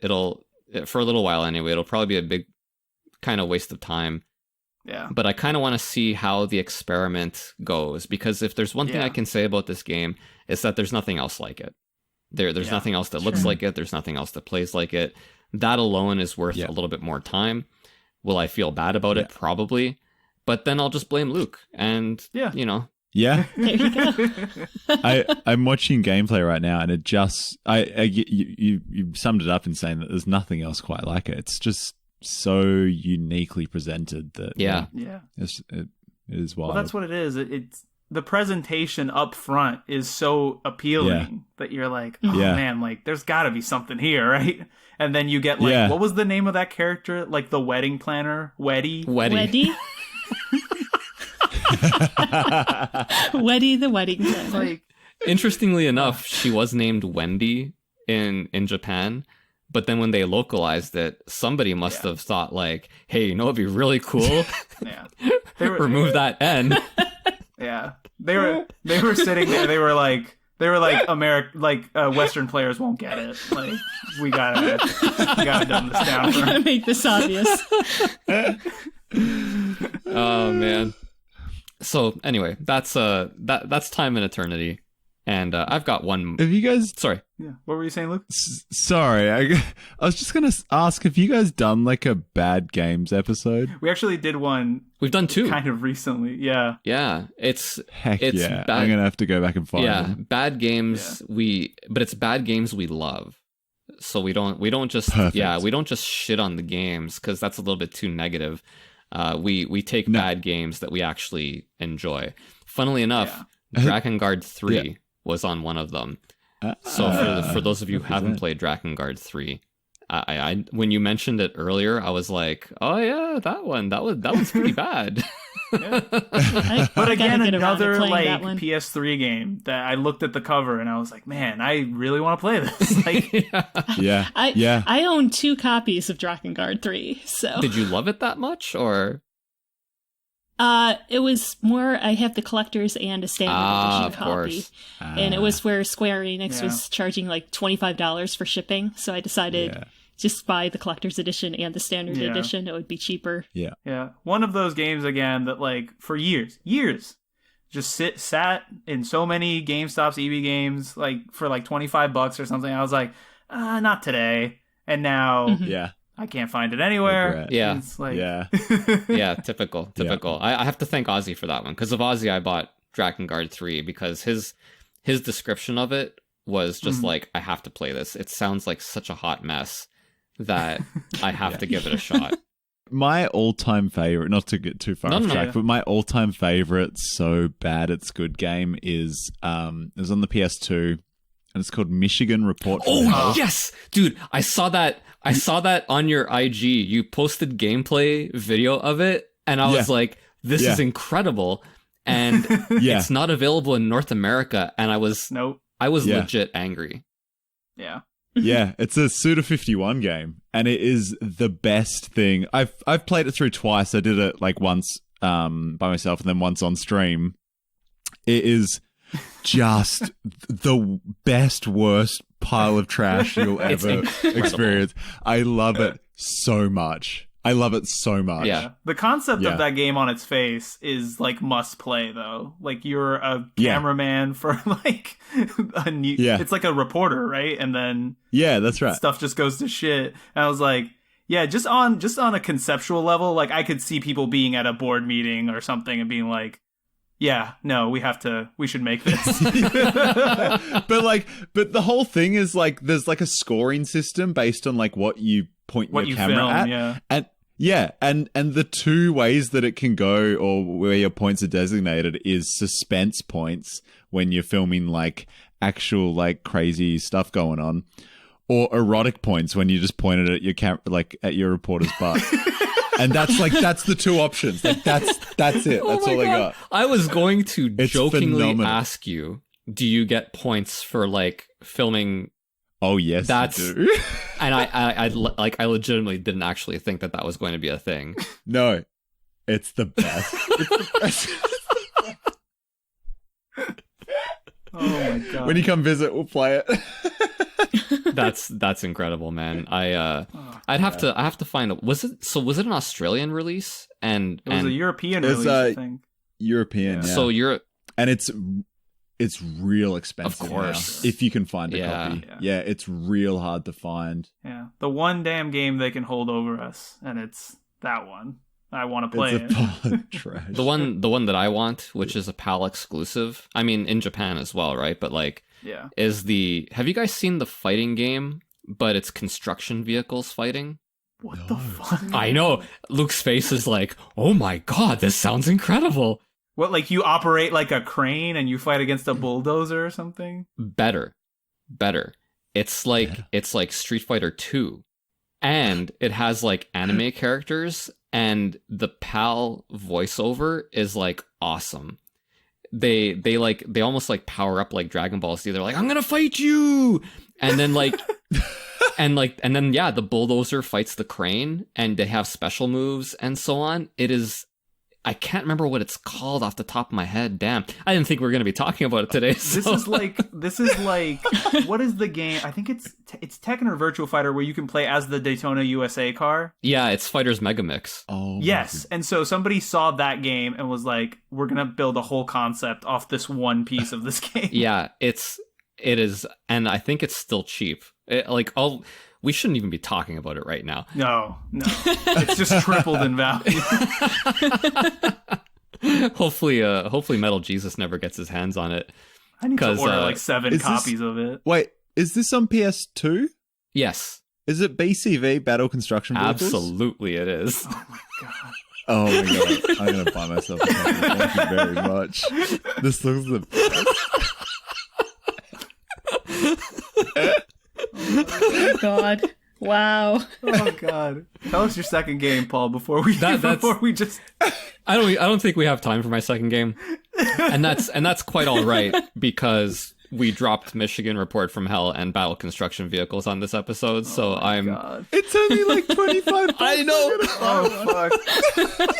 Well, now I gotta run out here and get on Amazon or something. Suddenly all the copies are disappearing from eBay and But yeah, you gotta watch the video of the English voiceovers, because like it just makes it that much better. God. It's so bad, and it's so like ridiculous. I mean, like, these ridiculous fighting games. You know what, Arnie? I will give you another game, because I was gonna talk about Fury or Fury or whatever you want to call it, the action game on multiple platforms. Great game, but I played Fight Crab a couple days ago with some buddies. Heard of Fight Crab. Oh, it's so bad. It's horrendous.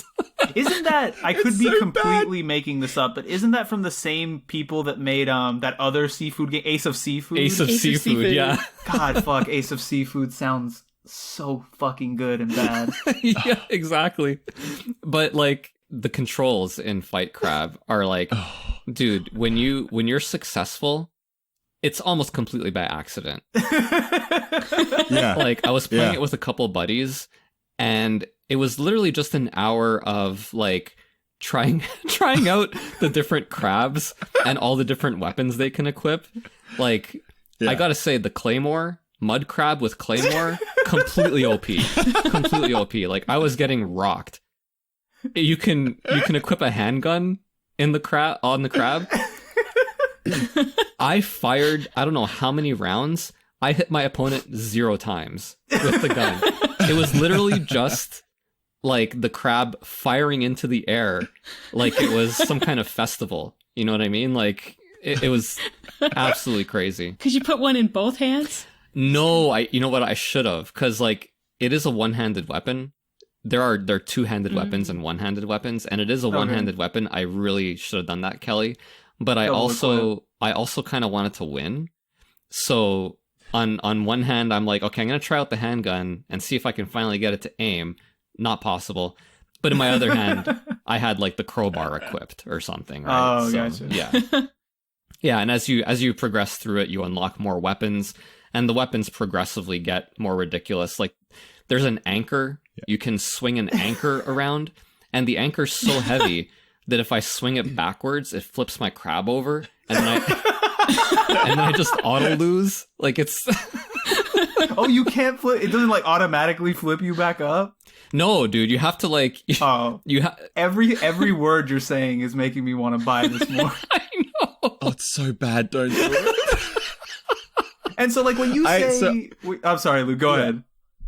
I was just going to say, I applied for like a review code for this game, and I was like, I'll feature it on my Instagram, and they sent it to me, but I wasn't expecting them to do it, but they sent me a Switch code, and so I downloaded it and booted it up, and I was like, oh no, now I've got to put this on my Instagram. So I can't remember what I wrote in my like review or whatever, but it was probably like, because like you're expected to like when they give you a code, you're expected to be at least kind of nice about it, but like disclose that you got a freebie. So I'm like, there's crabs and they fight. That's all I've got Like, for you. Because it was bad. That is one thing that I was curious of. You said you get to pick your crab, and I'm like, so we're talking like you go in there and it's like hermit crab, coconut crab, king crab, like Dungeness crab, awesome, lobster, that's so good. Yeah, and they're all like photorealistic, and it's just oh man, but you got the physical version with the really good cover art and like all the stuff. Yeah, it's so good. It was good for an hour. I'll only ever touch it when I have friends over who haven't played it before. Yeah, exactly, because it's completely ridiculous, and it is uncontrollable. Would it get better with adult beverages? Oh yeah. We had a couple when we were playing it. Okay. God, I wish it was VR. That'd be fucking awesome. Oh my god, if it was, that would be something. You can be a crab. Yeah, you get your crab POV. You see another crab just shooting a gun at you. There's a stage with tanks. So there are tanks just like randomly driving around firing, and they don't really fire at the crabs. I don't know what they're firing, but you can like flip the tank over and then grab it and use it as a weapon. Oh my god. Yeah. And it is possible to kind of like equip the tank and fire it at your opponent, but again, impossible. It's like the handgun. It's impossible to aim. So You'll never hit anybody. you'll never hear any. Yeah, exactly. Anyhow, All right. not how I expected to end the show, but Oh, but wouldn't have it any other what an way, ending. really. I was gonna say, ending with the best game there. All right, cool. So that wraps up this episode. And again, everybody, thanks so much for listening. Luke, thank you so much for joining us. I know it's pretty late for over real. there, and you're being a good soldier, but we really appreciate it. I'm going straight to bed after this. It's almost midnight. I'm done. Oh man. Yeah. All right. You But no, live it's in been the a pleasure. future. I always forget this. Yeah. That, like you're like essentially a day ahead of where I am. Yeah, he's like a psychic, really. He'll be able to tell us things before they happen. Yeah. Well, I'll try. But yeah, no, thank you so much for having me. It's been a pleasure being back on the show. Yeah, Awesome. For sure. And again, everybody, like I said, thanks so much for listening. We'd really appreciate it again if you leave a review for us on your podcast platform of choice. And if you want to get in touch, we have a Discord. You can hit us up for that. Instagram at Region Free Gamers Podcast. Luke, where can people find you? You can find me also on Instagram at Luke Likes Games. And Luke will provide you with many recommendations for obscure games. I expect that there will be a Battle Construction Vehicles post coming up at some point. Oh, it's coming. Yeah, Yeah, it's coming. we're also accepting on our iTunes. We're accepting Fight Crab reviews as well. So if you have opinions on that, leave it there. All right. Thanks so much for listening, everyone. Take care.